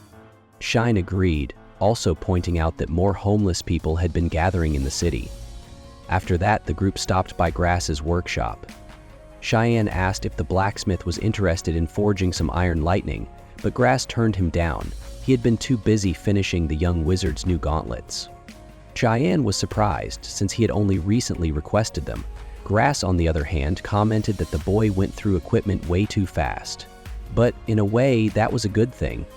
It meant Cheyenne was growing, both as a wizard and an adventurer. While they talked, Grass asked how the kids were doing without him or Gawain around for their adventures. Marie excitedly said they were close to reaching silver rank. Grass was impressed, since no one from their city had ever achieved that before. However, Rose pointed out that both Grass and Gawain had already reached that level when they were younger. The only reason they weren't officially ranked was that they never registered with the Adventurers Guild back then. They still hunted monsters, but in those days, adventurer guilds weren't as common. As Cheyenne put on his new gauntlets, Marie asked what he planned to do when his magic got even stronger, considering he could already use all kinds of spells. As expected, he answered that he wanted to learn even more. Then Marie asked what he would do after that, and Cheyenne didn't know what to say. She reminded him that without him, the city wouldn't have things like lightning lamps, and without his magic, the people might have been wiped out by goblins. In other words, his magic had saved everyone, and he could probably do even more with it in the future. She wasn't trying to tell him what to do, but it was a fact. Magic had the power to change everything, for better or worse, depending on how it was used. Back at home, Cheyenne trained with Gawain. After dodging an attack, he used fire magic to strike back, but Gawain easily deflected it with his sword. Then, Cheyenne switched to lightning magic, making it harder for Gawain to block. However, Gawain managed to dodge the electric blast and close the distance between them, ready to end the fight. But Cheyenne had one last trick up his sleeve. Using magic, he jumped high to create space, then cast Fall, an earth spell that trapped Gawain in the ground. With his father stuck, Cheyenne walked up and patted his shoulder, claiming victory. Gawain admitted he hadn't expected that move. Cheyenne explained that Fall was an atmospheric spell that used air pressure underground to create a trap. Still, it was exhausting to move while casting magic, so he needed to train his body to handle it better. Gawain agreed, pointing out that compared to when Cheyenne first started, he had improved a lot, both physically and in how he used magic in battle. He was especially impressed when the boy used an upgraded version of Breath. However, Cheyenne admitted that he still couldn't fully control that spell. It had a tendency to change direction randomly, but that didn't bother him too much because his real dream was to one day be able to fly through the sky. Marie showed up, grumbling about wanting to train as well. Gawain allowed her 5 minutes to spar with him, and she eagerly jumped in, showing impressive sword skills for her age. Cheyenne was completely shocked by how fast and skilled she had become. However, despite her progress, she still couldn't defeat their father. The moment she let her guard down, Gawain landed a solid hit. Frustrated, she complained about always losing, especially since Cheyenne kept winning against their father. Gawain, amused, reminded her to be patient, assuring her that one day she would reach that level. As Marie stepped away, Cheyenne asked Gawain how her mana was holding up during training. Gawain reassured him that even at 12, her abilities were already top tier among swordsmen. However, what truly made her stand out was her physical strength, which was comparable to that of an adult, something highly unusual. Cheyenne wondered if her strength was connected to her magical energy, but Gawain admitted he wasn't sure. Regardless, he believed it wasn't a concern at the moment and advised Cheyenne not to worry. Later, Cheyenne and Marie met up with Rose to assist with pest control due to a shortage of workers in the fields. Rose showed them a box of bugs, and while Cheyenne eagerly accepted the challenge, Marie cringed at the sight of the slimy creatures. Despite her disgust, she still joined in, struggling to pick up the worms with her hands like the other kids. Watching her, Cheyenne realized their father might be right. Marie was still the same, and there was no real reason to be overly concerned. By the time they finished, the sun was setting. Rose announced that the work was done. Marie, exhausted, checked her box and found only 5 worms, while Cheyenne and Rose had collected dozens. Determined, she promised to do better next time and even suggested turning it into a competition. Before they could continue, the sky darkened unnaturally fast. A strange magical reaction pulsed through the air, and moments later, rain started pouring heavily. Rose quickly urged them to run to her house. Cheyenne took the lead, but just as he reached the porch, he heard a thud behind him. Turning around, he saw Marie collapsed on the ground. Panic surged through him as he rushed to her side. They carried her inside Rose's house and laid her on a bed. Cheyenne's heart pounded. She felt ice cold. Rose attempted to say something, but before she could finish, Gollum and Emma burst into the room, their faces filled with worry.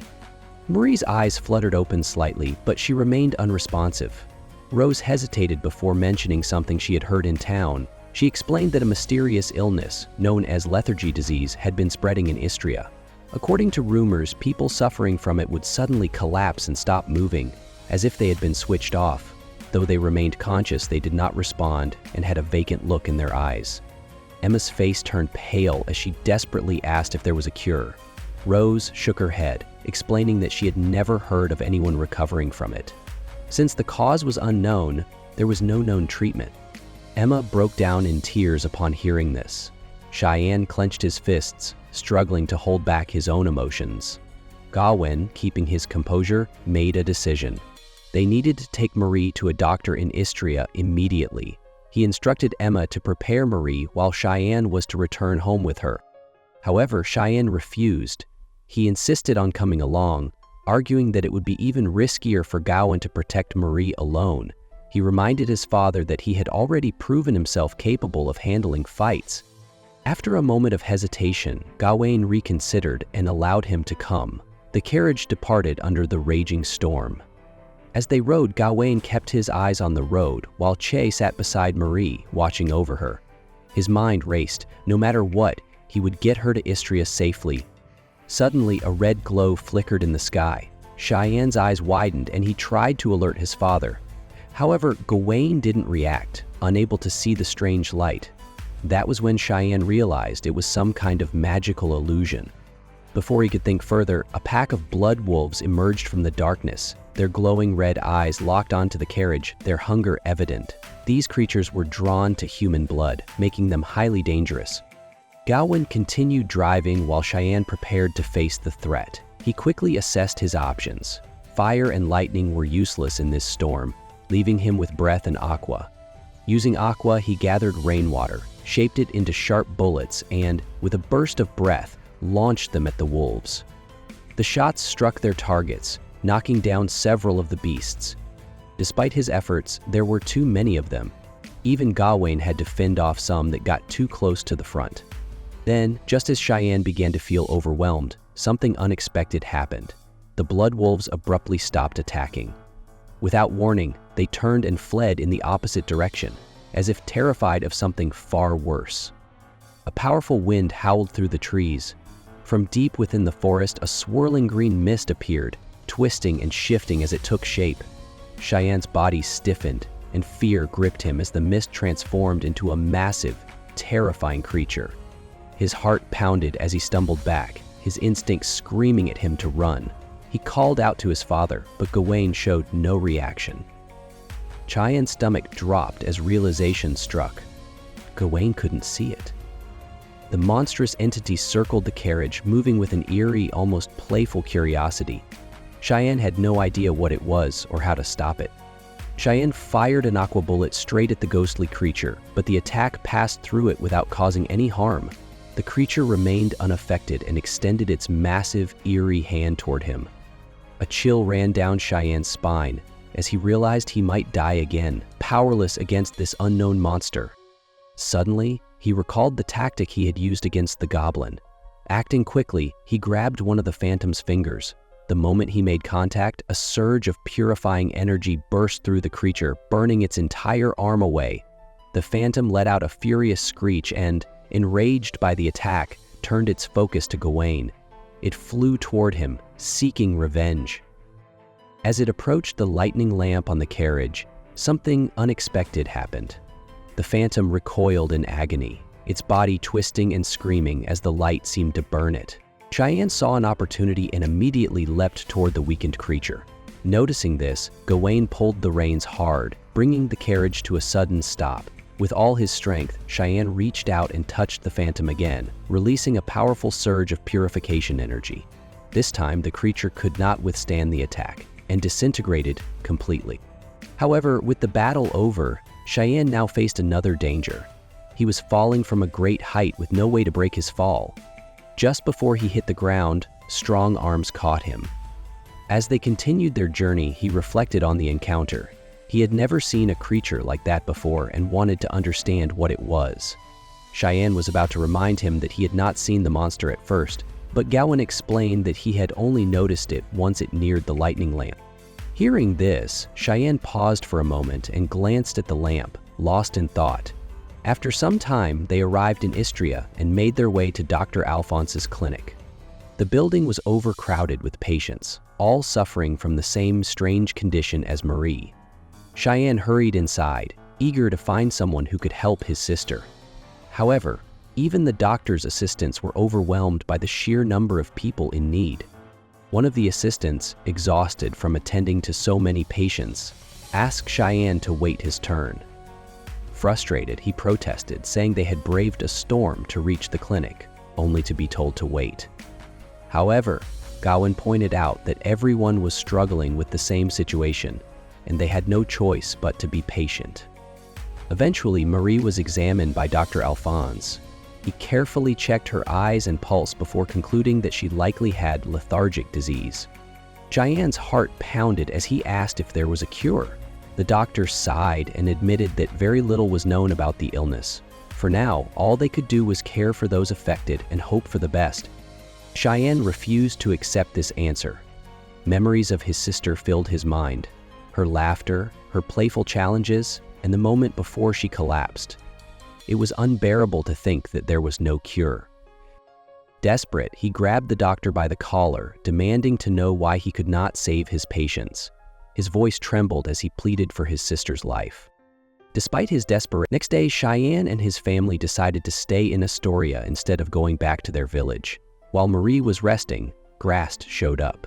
He had let them use his warehouse so Marie could recover. Gawain and Emma apologized for the trouble, but Grast brushed it off. He insisted that helping friends was something he did willingly, especially since they had helped him many times before.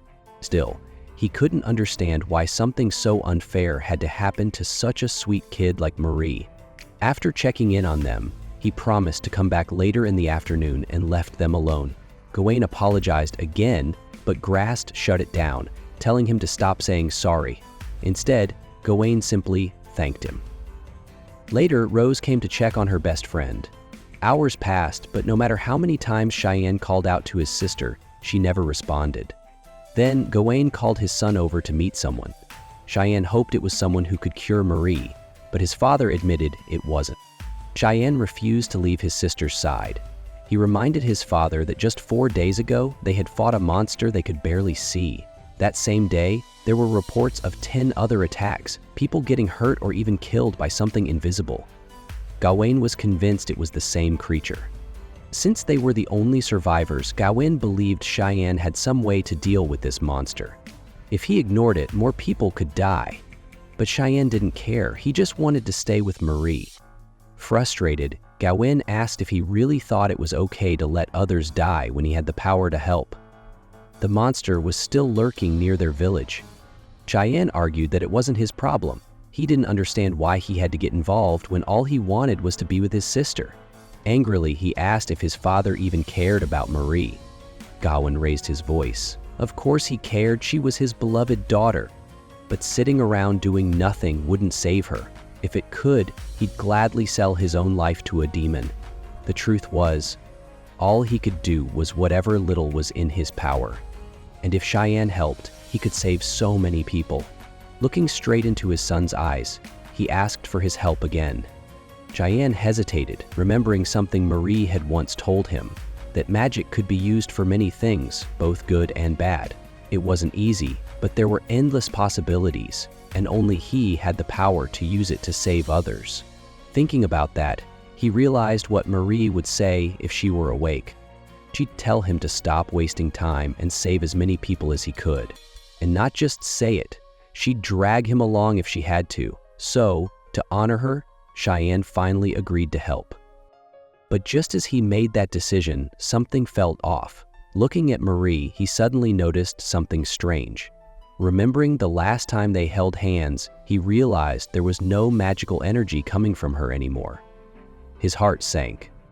Panicked, he ran out of the warehouse, calling for his mother to take care of Marie. As he ran, he realized something terrible. He had been with his sister for 4 days, but hadn't noticed a crucial detail. Later, he took his father to a clinic. There, he found that everyone suffering from lethargy had no trace of magical energy. In fact, no one in the clinic had any magic left. Even in the city, where he usually sensed magic everywhere, there was none. This made him suspect that all the affected people originally had magic in their bodies. If that was true, then maybe magic itself was the key to a cure, something medicine hadn't been able to find. And maybe, just maybe, Cheyenne himself could be the one to solve this mystery. Gawain agreed. Everything that had happened over the past few days seemed connected, from the magic to their family's situation. If that was the case, there was someone Cheyenne needed to meet. So his father led him to an extravagant throne room. The overwhelming decorations made the boy uneasy, as if the very room itself was pressing down on him. As soon as Gawain and Cheyenne arrived at the grand hall, Gawain knelt before Lord Balf, apologizing for the unexpected visit. Then, he introduced his son to the nobleman. Balf's piercing gaze made Cheyenne uncomfortable, and the boy felt a chill run down his spine. Ignoring his reaction, Gawain quickly got to the point, suggesting the use of lightning lanterns to track the invisible monsters. At first, Balf, who looked intimidating, simply snapped. He started ranting about how everything had gone downhill since he became the governor of Astoria. The cases of lethargy kept increasing, and now invisible monsters? He didn't sign up for this. If he could, he'd dump all this responsibility onto his subordinates. But Gawain kept his cool, pointing out that this was an emergency and neglecting the situation would only make things worse. Realizing he had no choice, Balf sighed in frustration and admitted that the Merchants Guild had tried to hoard the lightning lamps. However, he had managed to secure a batch for the guards. Gawain applauded him, calling him efficient as always. Balf just laughed like a madman, saying that flattery wouldn't get them anywhere. Meanwhile, Cheyenne stood there, completely bewildered by how bizarre the whole exchange was. Gawain then explained his theory. The invisible monster and the cases of lethargy were both linked to magic.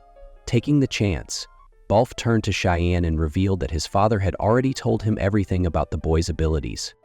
Apparently, Cheyenne was a young mage who could manipulate magical energy, meaning he might be able to help solve this crisis.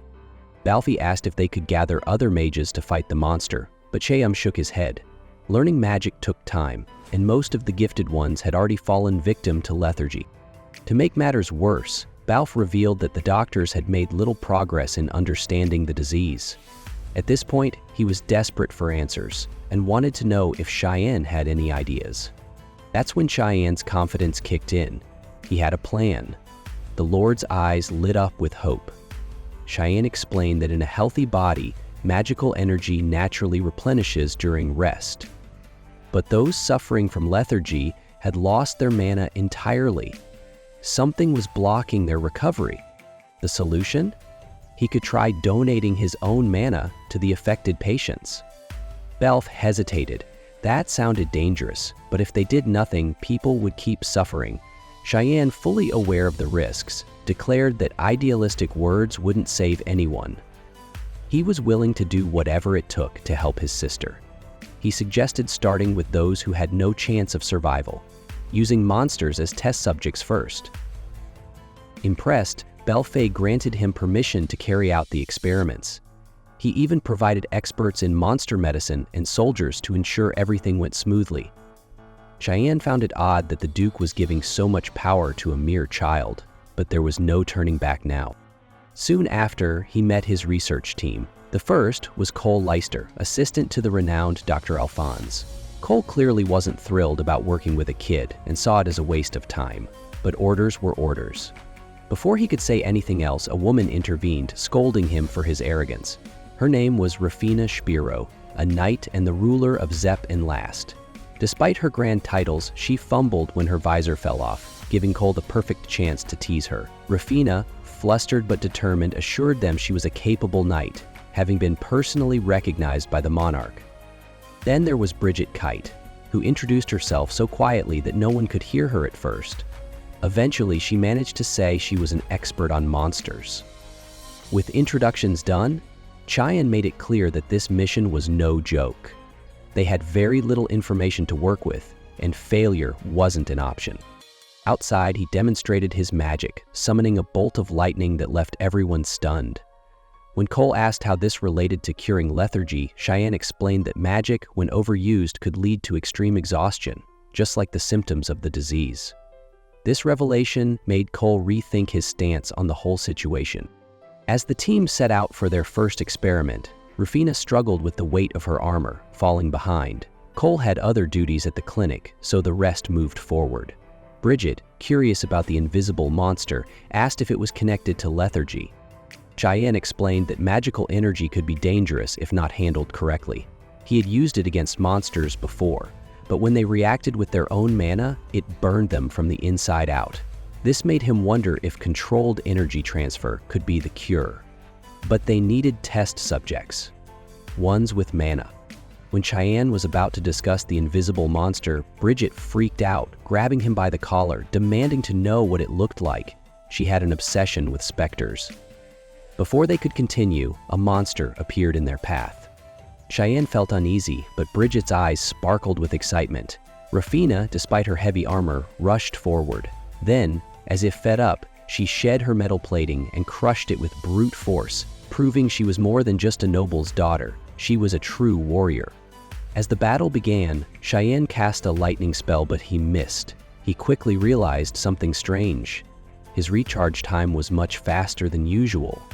Meanwhile, Rafina struck the ground so hard that dust flew everywhere. The goblin used the cover to launch a surprise attack, slamming into Rafina and sending her flying into a tree. As she rebounded, Cheyenne acted fast, casting a combo spell, water and lightning. The rain amplified the electric current, stunning the monster long enough for Rafina to drive her sword into its neck, finishing it off.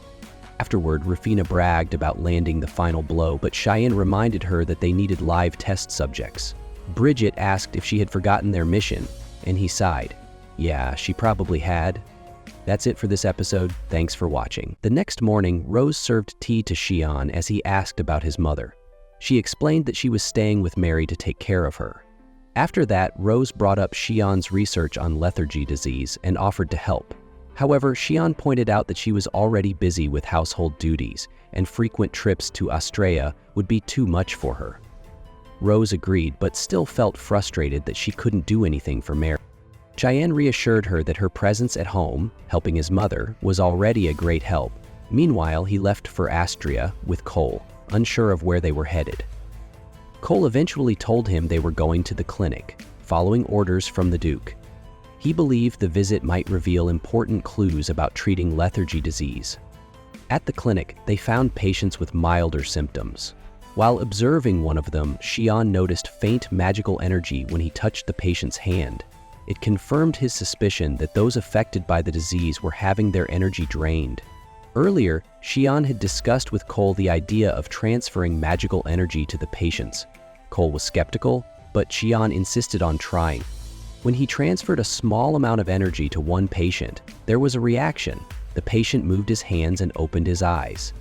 This result intrigued them, but Cheyenne wasn't sure if it was due to his intervention or natural recovery. Cole suggested monitoring the patient and increasing the energy exposure gradually. After discussing their findings with the attending doctor, Cole pulled Cheyenne aside and warned him to keep their discovery secret. The doctors were focused on traditional treatments, and revealing this new method could cause issues. Cheyenne was annoyed by the idea that the medical community might interfere, but he ultimately cared more about helping patients. Cole cautioned him to be more careful about what he shared. Cheyenne laughed, finding it amusing that Cole thought he was reckless when others always called him level-headed. Their conversation took an unexpected turn when Cheyenne complimented Cole's kindness. Embarrassed, Cole dismissed the comment, saying it was just his duty as a doctor. Frustrated by Cheyenne's teasing, he quickly left. That night, Sion sat with his sister, attempting to transfer magical energy to her. Unfortunately, there was no effect. He reminded himself that this was just like learning magic. It would take time. The next day, Sion and his team continued their experiments in the forest, testing magical energy on monsters. During one test, a monster's hands burned after 50 seconds of exposure. They noted the effects and concluded that magical energy reacted differently with monsters than with humans. Bridget observed that Sion's energy seemed to purify them. However, they wouldn't know for sure until they tested it on a human. Ravina, impatient with their discussion, asked if she could finish off the monsters. Once Sion agreed, she quickly defeated them all. Trying to show off afterward, she tripped and fell, claiming there were hidden traps. Sion wasn't convinced. Later, he sat with his sister, reviewing the experiment results with Bridget. Rose approached, carrying a bucket of fish for another test. When Sion used magical energy on a fish for 90 seconds, it remained unaffected. This led him to believe that magical energy purified monsters but did not affect natural creatures like fish. He suspected humans would react differently. Sion hesitated to ask Rose for something, but she already knew. She pointed out that she was the only human unaffected by lethargy and had magical energy, making her the best candidate for an experiment. Without hesitation, she offered to help Mary in any way she could. As the experiment began, Sion instructed her to speak up if anything felt wrong. Rose described a slight warmth but felt fine. After some time, she still felt comfortable. However, remembering how the monster had reacted, Sion hesitated to continue. Rose held his hand, encouraging him to proceed. When he released all the magical energy he could, nothing happened. This confirmed that magical energy affected humans differently than monsters. Rose suggested a longer test, continuous energy transfer over 10 minutes. Cheyenne agreed, preparing for the next phase of their research. As the guards collected the lightning lamps, Sion and his team grew frustrated, knowing they no longer had a way to protect themselves from monsters. Cole questioned whether the monsters would even appear and doubted the lamp's effectiveness. This led to an argument, but he eventually admitted that Sion's research had made progress, unlike the doctors, who still had no cure for the disease. Sion then asked Bridget for updates on monsters in other areas.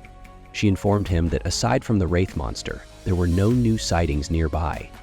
This surprised him, and she explained that the Wraith had only appeared after the Legri War.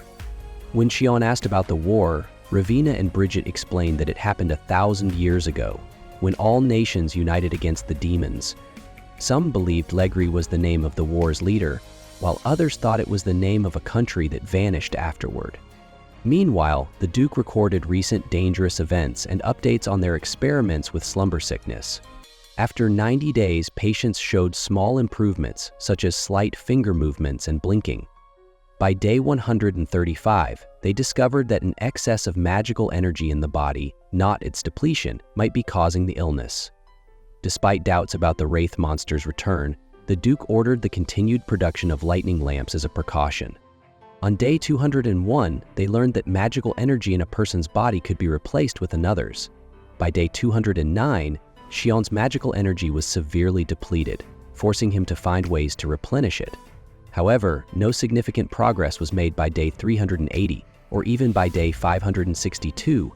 The Wraith monster remained elusive, and no cure had been found. The Duke feared the creature was a remnant of the Legri War, but hoped he was wrong. 2 years passed without a cure, but Sion continued his experiments. A patient's wife expressed gratitude when her husband finally smiled again, giving Sion hope. However, he was visibly exhausted.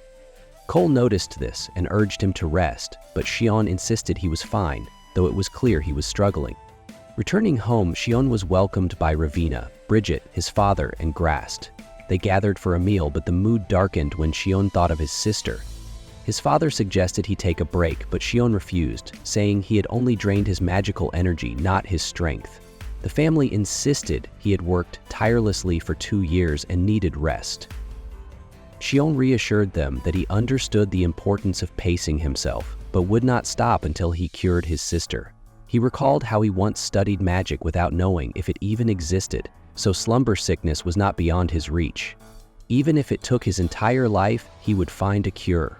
Seeing his determination, his family supported him, realizing he was stronger than they had thought. Later, while Sion sat with his sister, a bright red light flashed outside. Recognizing it from the day the sickness began, he rushed to inform the Duke. Rose insisted on going with him. When they looked up, they saw countless wraith-like monsters filling the sky. The situation had become more dangerous than ever. Jun looks up at the blood-red sky, wondering why the terrifying sight of this night, which hasn't appeared for over 2 years, has returned.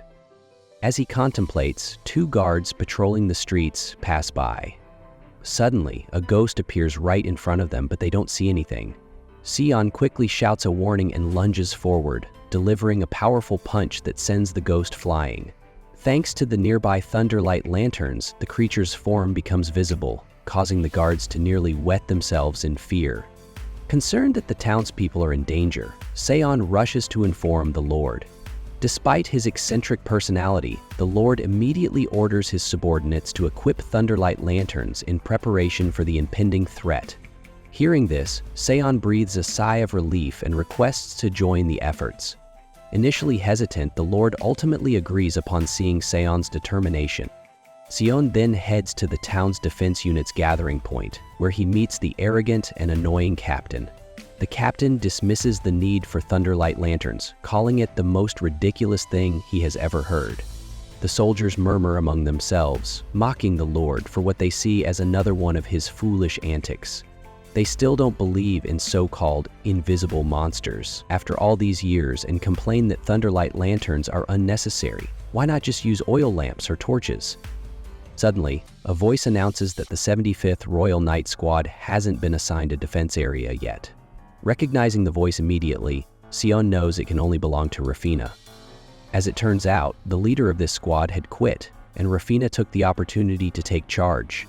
Unfortunately, this squad is considered a group of useless misfits, only assigned menial tasks.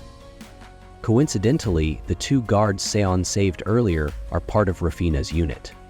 The captain, seeing the so-called losers of the force, dismissively tells them to do whatever they want and not get in the way. Sion doesn't waste time arguing and instead leads the group to the main gate to assess the spirit's movements. He explains that this location is vital for monitoring the enemy from a distance and developing a strategy. Rafina doesn't understand a word, but enthusiastically orders Hui and Depp to stick close. Just then, Sion detects that 5 ghostly creatures have already infiltrated the city. However, if they turn back now, they won't make it in time. Deciding to continue forward, Sion reaches the main gate and immediately uses magic to leap down. But what surprises him the most is how effortlessly he can cast spells. Landing smoothly on the ground, he startles the guards. With no time to explain, Sion unleashes a barrage of fireballs into the darkness. As expected, a small group of ghostly creatures becomes visible in the magical light, terrifying the onlookers. They prepare to charge, but Sion swiftly eradicates them with powerful lightning magic. Rafina's squad finally arrives, allowing him to brief them on the situation. The soldiers, who previously doubted the existence of invisible monsters, are now speechless after witnessing the truth with their own eyes.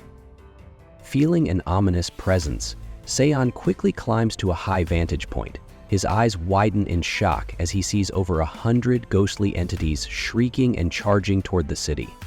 In this dire situation, he casts a grand fire spell to illuminate all the torches along the main gate. Since these spirits despise the blue flames, he hopes to slow their advance. Additionally, with the area bathed in light, ordinary people can now see the monsters and use torches to fight back. The soldiers are concerned. How can just a handful of them take on such a massive force? But Sion reassures them, saying he has a plan. He's beginning to understand why he was reincarnated into this world, to develop and master magic. As the ghostly horde rushes toward them, Sion and his team vow to protect the townspeople. Channeling magic into both hands, he soars into the air and unleashes a massive fire blast, incinerating the spirits one by one. Not stopping there, he continuously bombards the enemy with fireballs. However, the sheer number of enemies makes Rafina nervous. Rafina grew worried as she grabbed a torch and quickly rushed to assist her teammate. However, before they could fight for long, the weak magical flame on the torch began to flicker and gradually died out. Seeing the situation, the soldier Huyu suddenly had an idea. He smashed an oil lamp with his sword, coating his blade in fuel.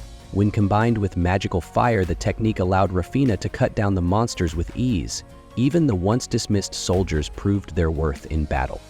Now, armed with a flaming sword, Rafina charged forward, slicing through the monstrous spirits. Sion, inspired by her determination, unleashed spells in rapid succession, bombarding the enemy like an unrelenting storm.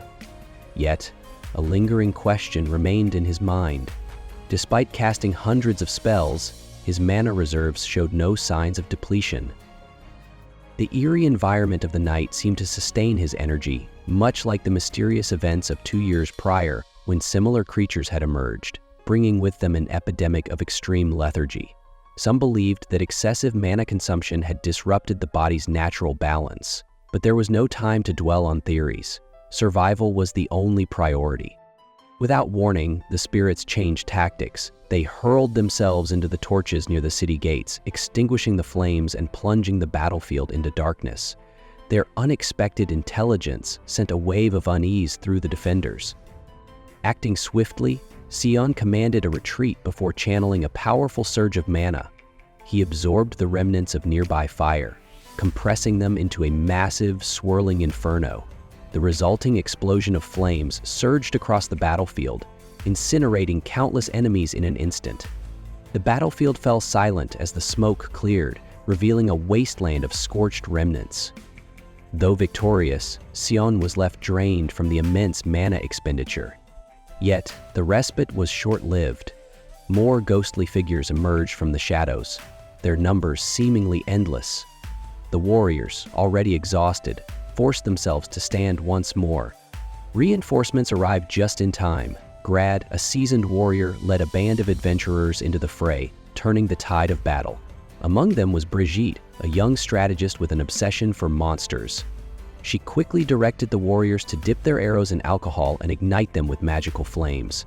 The enhanced projectiles proved highly effective, rapidly thinning the enemy's ranks. With support from the adventurers, the defenders regained their momentum. The spirits, once overwhelming, were systematically eradicated. The battle neared its conclusion as the final remnants of the ghostly army were cut down.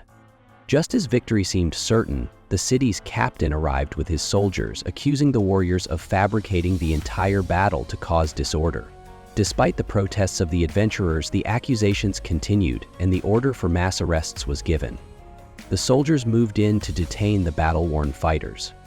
Before the captain could savor his authority, an unseen force yanked him into the air. A massive, spectral hand materialized, gripping him tightly before a swift motion severed his head from his body. A thick, black mist seeped into the battlefield, enveloping the surroundings in an unnatural chill. From the darkness emerged a lone figure, his silver hair catching the dim light. An overwhelming aura of malevolence radiated from his presence. His expression was unreadable, his gaze piercing through the remaining fighters as the mist curled around him like living shadows. Beyond the battlefield, the night stretched endlessly, the air thick with an unshakable dread. The monstrous figure stood tall, its voice filled with arrogance, as it questioned why humans had gathered before it. To the creature, their presence seemed like admiration, as if they had come to welcome its return. Grast, caught off guard by the eerie confidence, demanded to know its identity. However, the creature showed no concern and instead introduced itself as Ainswolf, a demon that claimed to embody nobility and justice. Its expression carried a disturbing madness, making Sion uneasy. The presence of such a being sent waves of fear through everyone as they struggled to comprehend what kind of demon they were facing. Ainswolf spoke as if it had been forgotten, unable to believe that its name had faded from history over the past 1,000 years. The revelation left Grast in disbelief. How could such a terrifying demon have existed for so long? The answer came soon enough. Ainswolf had been imprisoned for 1,000 years and was now free once more. With a twisted sense of kindness, it declared its intention to kill them all. Sensing the danger, everyone raised their weapons, bracing themselves for battle. But before they could react, Ainswolf merely snapped its fingers, releasing an immense force that sent them all crashing to the ground. Despite the devastating blow, Sion managed to grab his comrades and attempted to escape, but the attack reached them before they could get far. One by one, they collapsed, the battlefield turning into a scene of destruction. Struggling to his feet, Sion realized that their opponent was far too powerful. Defeating it was impossible, yet, as much as he wanted to flee, the thought of leaving others behind tormented him. Ravina insisted they had to rescue the fallen, but Sion knew the terrifying truth. Ainswolf wielded an unseen magical energy, and only a few could even perceive it. The creatures that had appeared before were nothing more than a warning. The real battle had just begun. Grast demanded to know what kind of magic Ainswolf possessed, and if it was similar to Shion's. But even Sion couldn't understand the full extent of the demon's power. Its magical energy was unlike anything he had encountered, surpassing his own by an unimaginable scale. The revelation left everyone in shock, but Grast refused to back down. Even if it meant certain death, he couldn't stand idly by while the demon continued its rampage. Without hesitation, Ainswolf unleashed more destruction upon the city, its attacks relentless and merciless. Civilians fell one after another, their cries lost in the chaos. Seeing this, Sion knew there was no other choice. They had to stop Ainswolf before it reached his family. He turned to Grast, offering his help. Since he was the only one who could see the demon's magical energy, he would have to be the one to lead the attack. Grast had no choice but to trust him, and together they prepared for battle. While Sion and Grast faced Ainswolf, Ravina and Brogit focused on evacuating the people. Sion devised a plan. He would distract the demon while Grast attacked from behind. Though shocked at the risk, Grast agreed, knowing there was no better option. Before they charged, he urged Sion to be careful, unable to bear the thought of facing his family if something happened to him. But Sion was resolute. He had no intention of dying here. As the battle raged on, soldiers fell, one after another. Amidst the chaos, Sion managed to save two who were moments away from death. Ainswolf, witnessing this, narrowed its gaze in curiosity. It hadn't expected Sion to wield magical energy. The sight of the red-haired, red-eyed warrior triggered a memory, leading Ainswolf to suspect that Sion was a descendant of Lakria.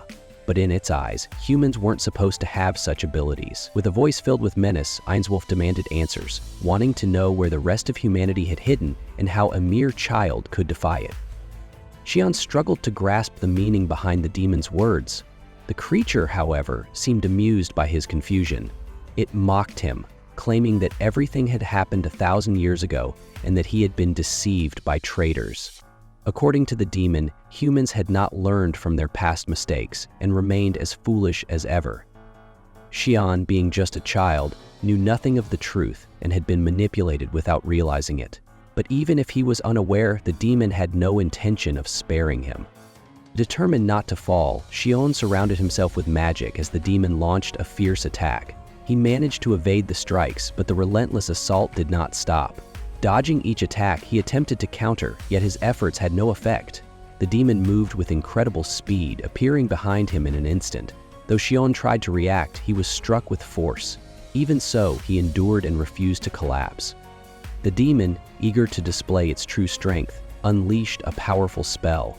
A sense of dread filled Sion as he realized the sheer difference in power. If this continued, not only would he perish, but so would everyone else.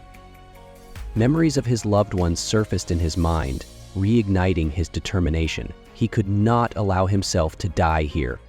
Meanwhile, the injured were being rushed to the hospital. The doctors were horrified by the severity of the burns covering their bodies. One of them demanded an explanation, but the patients could only describe the destruction they had witnessed. A mysterious figure had appeared out of nowhere, engulfing the entire city in flames. Kuel, deep in thought, suspected the use of magic and wondered about Sion's fate. Elsewhere, Ravina and Brigitte continued guiding civilians to safety. 2 soldiers under Ravina's command managed to find her, relieved that she was unharmed. When she asked about Sion, they had no answers. The battlefield had been nothing but fire and chaos, making it impossible to see what had happened. One of them doubted that even Sion could defeat the monstrous enemy they had encountered. Despite the uncertainty, Ravina decided to go back and help. Brigitte was shocked and warned her against it, insisting that it would be suicide. But Ravina refused to stand by while Sion faced such a powerful enemy alone. Back at the battlefield, Sion was on the verge of being struck down. In a desperate move, he cast a spell that split the ground beneath him, allowing him to escape underground at the last moment. The demon, enraged by the trick, prepared to attack again. However, before it could act, Sion struck first. Unfortunately, his attack proved useless. He was taken aback. His magic should have worked. Electricity was unknown in this world, yet the demon had avoided any damage. The realization hit him. The demon had already analyzed his attacks and countered them before they could land. A wicked smile crossed the demon's face as it praised Sion's creativity, but mocked his lack of true understanding. Every spell had weaknesses, and the magic he was using was still at a basic level. He had yet to grasp the true nature of fire and lightning. If he understood the deeper logic behind magic, he could unleash all elements freely. But at his current skill level, he was nothing more than a novice. The demon found his struggle entertaining, but the battle was about to end.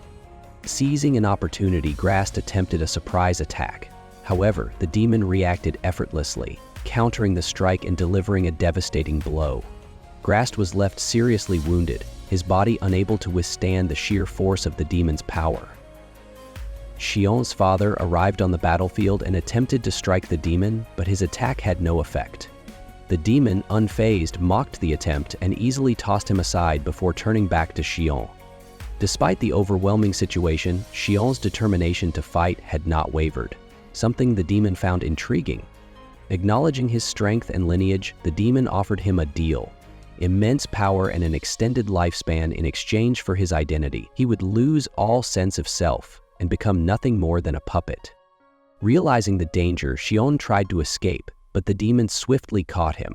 Without hesitation, it revealed sharp, vampire-like fangs and sank them into Sion's neck, draining his blood. As his strength faded, he felt powerless.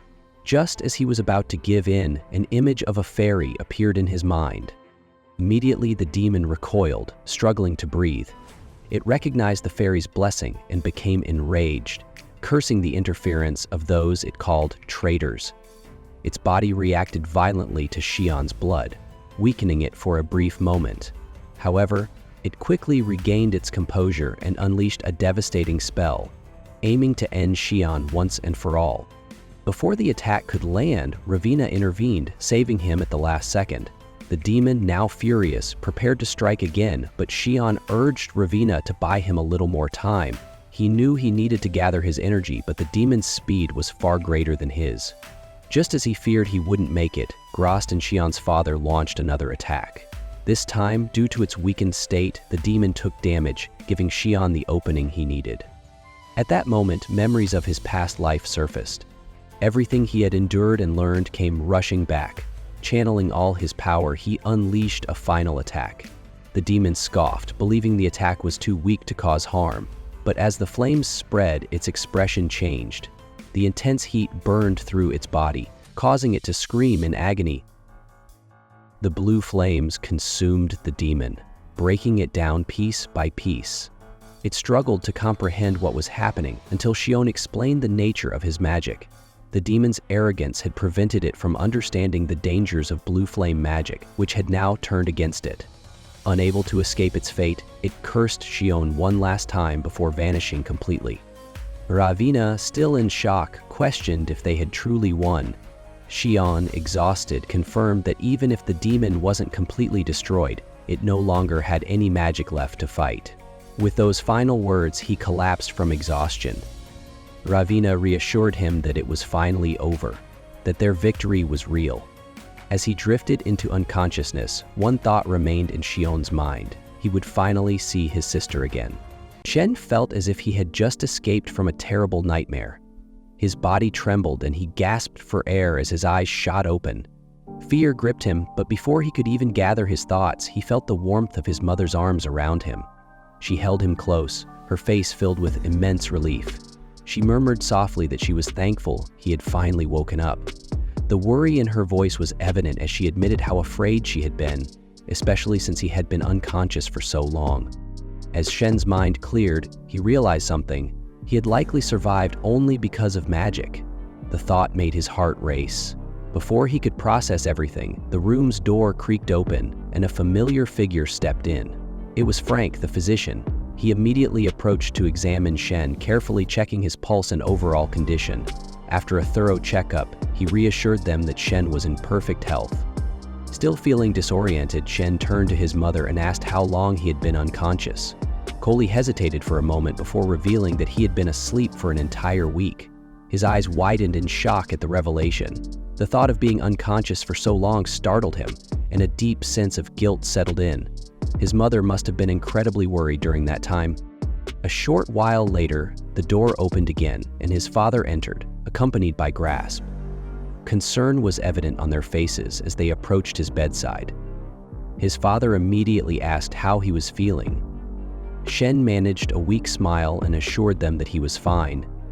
His father let out a deep breath, visibly relieved. Taking a seat beside him, his father began recounting everything that had happened while Shen was unconscious. He explained that when those creatures appeared and attacked the village, he had left in search of Shen. The situation had been dire, and the malevolent beings had caused massive destruction. Fortunately, he had arrived just in time, though he admitted that both he and Grasp had been of little help in the grand scheme of things. However, Shen remembered it differently. He shook his head and insisted that he had won because his father and Grasp had managed to sever the monster's hand at the last second. That crucial moment had turned the tide of the battle. His father acknowledged this but remained serious. He explained that their strategy had worked this time, but there was no guarantee it would be effective again if another enemy appeared. Shen clenched his fists, realizing that his father was right. If a stronger threat emerged, would they be able to stop it? Trying to shift his thoughts, Shen asked about the others. His father and Grasp reassured him that everyone was safe thanks to his efforts. However, his father's tone darkened as he continued. He revealed that the damage to the village had been severe and that, unfortunately, 120 lives had been lost. Shen felt his chest tighten with grief. His breath caught in his throat as sorrow overwhelmed him. So many people were gone. His hands trembled as he processed the tragic news. Sensing his distress, Frank placed a hand on Shen's shoulder and firmly told him not to blame himself. He reassured Shen that if it weren't for his actions, the entire city might have been destroyed.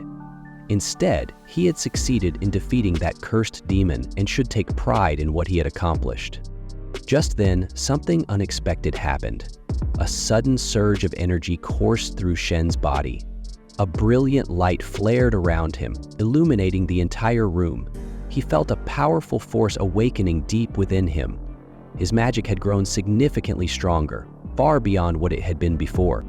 As the light gradually faded, Shen turned to his father with newfound determination in his eyes. He declared that he wanted to see his sister. His father and Grasp exchanged glances before nodding. They led him to her room, where she lay still, unmoving. But Shen wasn't willing to accept her condition as hopeless. This time, he was certain he could heal her. He clenched his fists, took a deep breath, and focused all his energy. The surge of magic from earlier hadn't been a random event. It was his true power, now fully awakened. With that realization, he directed every ounce of his strength toward his sister, channeling his magic like a powerful magnetic force. The room remained silent except for the faint hum of energy surrounding them. Seconds passed, then minutes. Nothing happened. But Shen refused to give up. He gritted his teeth, pushing himself further, pouring everything he had into his magic. Then, finally, her fingers twitched. A breath later, her eyelids fluttered open. She blinked, her gaze unfocused, and then in a soft whisper, she spoke. The room fell into stunned silence. No one could believe what they were witnessing. Shen held his breath, waiting, hoping. Mary had finally regained her strength, something no one had thought possible. For years, she had been trapped in a state of complete exhaustion, unable to move, unable to speak, almost like a lifeless doll. But now, she was awake, her body filled with energy once more. Overcome with emotion, tears streamed down her face. Then, after more than 3 years of silence, she finally spoke. The moment her voice filled the room, everyone around her was overwhelmed with emotion. Tears welled up in their eyes, unable to believe what they were witnessing. Shen, more than anyone, cried the hardest, his heart overflowing with happiness. He had waited for this moment for so long, and now it was finally here. It was in that moment that Shen truly understood something. His magic wasn't just a skill. It was a tool for healing, for changing lives. He had always wanted to help others, and now he had the power to do just that. This realization filled him with a sense of pride and fulfillment. Over the next week, Shen worked tirelessly alongside Dr. Cole to treat the people of the town who had been suffering from the same mysterious illness. One by one, they were healed, their strength restored. The villagers, once trapped in endless fatigue, were finally free. Grateful for Shen's efforts, they showered him with words of thanks, their eyes filled with appreciation. Yet, even in the midst of this joy, Shen couldn't shake the words of the demon he had faced. The creature had claimed to be part of the Ledge's family, almost as if it was trying to lure him into believing something about his own past. The thought lingered in his mind, refusing to leave him. Not long after, Shen traveled with his father, mother, and Grasp to meet the king. When they arrived, the king greeted them with a warm smile and a look of approval. He congratulated Shen, acknowledging his sharpness and hinting that he must have begun to notice certain things. The king's words confirmed Shen's suspicions, and without hesitation, he asked the question that had been weighing on his heart. Shen's voice was steady, but his mind was racing as he questioned his identity. He had never known about magic before, yet it had come so naturally to him. His father had accepted his abilities without question. Mr. Grasp had nearly revealed something about his identity before being stopped. Even the king had recognized his magic before he had ever demonstrated it in front of him. It was all too much to ignore. The room fell silent. The king's expression turned serious as he glanced toward Shen's parents. Then, addressing them formally, he sought permission to reveal the truth. Shen's father sighed deeply before granting consent, stating that they could no longer keep the truth from him. Turning back to Shen, the king revealed that he was a descendant of the Laker lineage. Shen absorbed the words carefully. He had already suspected something of this nature, having overheard his parents' hushed conversations in the past. He had long known that he was not their biological son. His parents looked at him with concern. When his father asked if he had been pretending for their sake, Shen shook his head. He reassured them that, regardless of blood, they would always be his parents. But he needed to know why the queen had entrusted him to them. His father explained that he and Shen's mother had been granted honorary nobility by the queen, but unlike traditional nobles, they had not been given land. The king added that this was the reason Shen's true identity had been kept a secret. Now it all made sense. When Shen had first displayed his magical abilities, his father had simply stated that he didn't want him to be associated with the Leger family. Grasp then turned to Shen with a curious expression, asking how he had learned magic. For a brief moment, Shen considered telling them the full truth, that he had come from another world, but something inside him told him to keep that to himself. Instead, he admitted that the knowledge had always been there, as if it was part of him. Perhaps the woman who had sent him here held the answers. The Duke, who had been silent until now, finally spoke, asking if Shen had any other questions. After a brief hesitation, Shen inquired about what would happen next. The Duke responded that the Queen might request an audience with him soon. Shen acknowledged this, understanding that his journey was far from over. After the meeting, Shen returned home, eager to see his sister. The moment he stepped inside, she greeted him with a soft smile, expressing how long she had waited for his return. With a whisper, she asked him to hold her hand and confirm that this was real. Shen gently took her hand as she gazed at him with teary eyes. She admitted to being trapped in darkness, unable to do anything, overwhelmed by fear. But she had heard his voice as well as their parents. It had kept her going, making her believe that it was all just a dream. But now, she knew it was real. The next morning, they left Osteria. After 2 long years, they were finally going home, hoping to find peace after all they had endured. Once they arrived, Shen ventured deep into the forest to train. As he reflected on everything that had happened, he realized that his sister's suffering had been caused by absorbing too much magical energy. Determined to become stronger, he began experimenting with enhancement spells. After many failed attempts, he finally succeeded in creating a new spell, Boost. It allowed him to soar through the air, granting him the ability to fly. As he continued training, he remembered his battle with the demon. The energy that had surrounded him had acted as a shield. If he could master that power and combine it with his new abilities, he could reach unimaginable levels of strength. A smile spread across his face. Magic was fun. Several days later, Shen prepared for his next journey. He had received an invitation from the Queen, and now it was time to go. Before he left, his loved ones gathered around him to wish him well. With deep gratitude, Shen turned to them and expressed his heartfelt thanks. They had stood by him when he needed them the most, and for that, he was eternally grateful. Vina looked at him with hopeful eyes and asked softly if this was truly goodbye forever. Her voice carried a mix of sadness and reassurance. Shun stepped forward, forcing a small smile despite the heaviness in his heart. He admitted that he was going to miss him, his voice barely above a whisper. Vena gently reminded him that he would always have a home here. No matter what happened, his family and everyone there would be waiting for him. Kola, on the other hand, tried to hide his emotions. Instead of saying much, he simply nodded and said goodbye to each person one by one. His loved ones returned the gesture, their voices filled with warmth and sorrow. Then, Rose took a deep breath and stepped forward with determination in her eyes. She firmly requested to go with him. Chin shook his head gently and reminded her that she needed to stay. His sister needed someone to take care of her, and he promised that he would be back soon. Finally, as he turned to his sister, tears welled up in his eyes. He pulled her into a tight embrace, holding her as if he never wanted to let go. She clung to him, trying to stay strong, and promised that she would see him again. As soon as she got better, she would come to find him.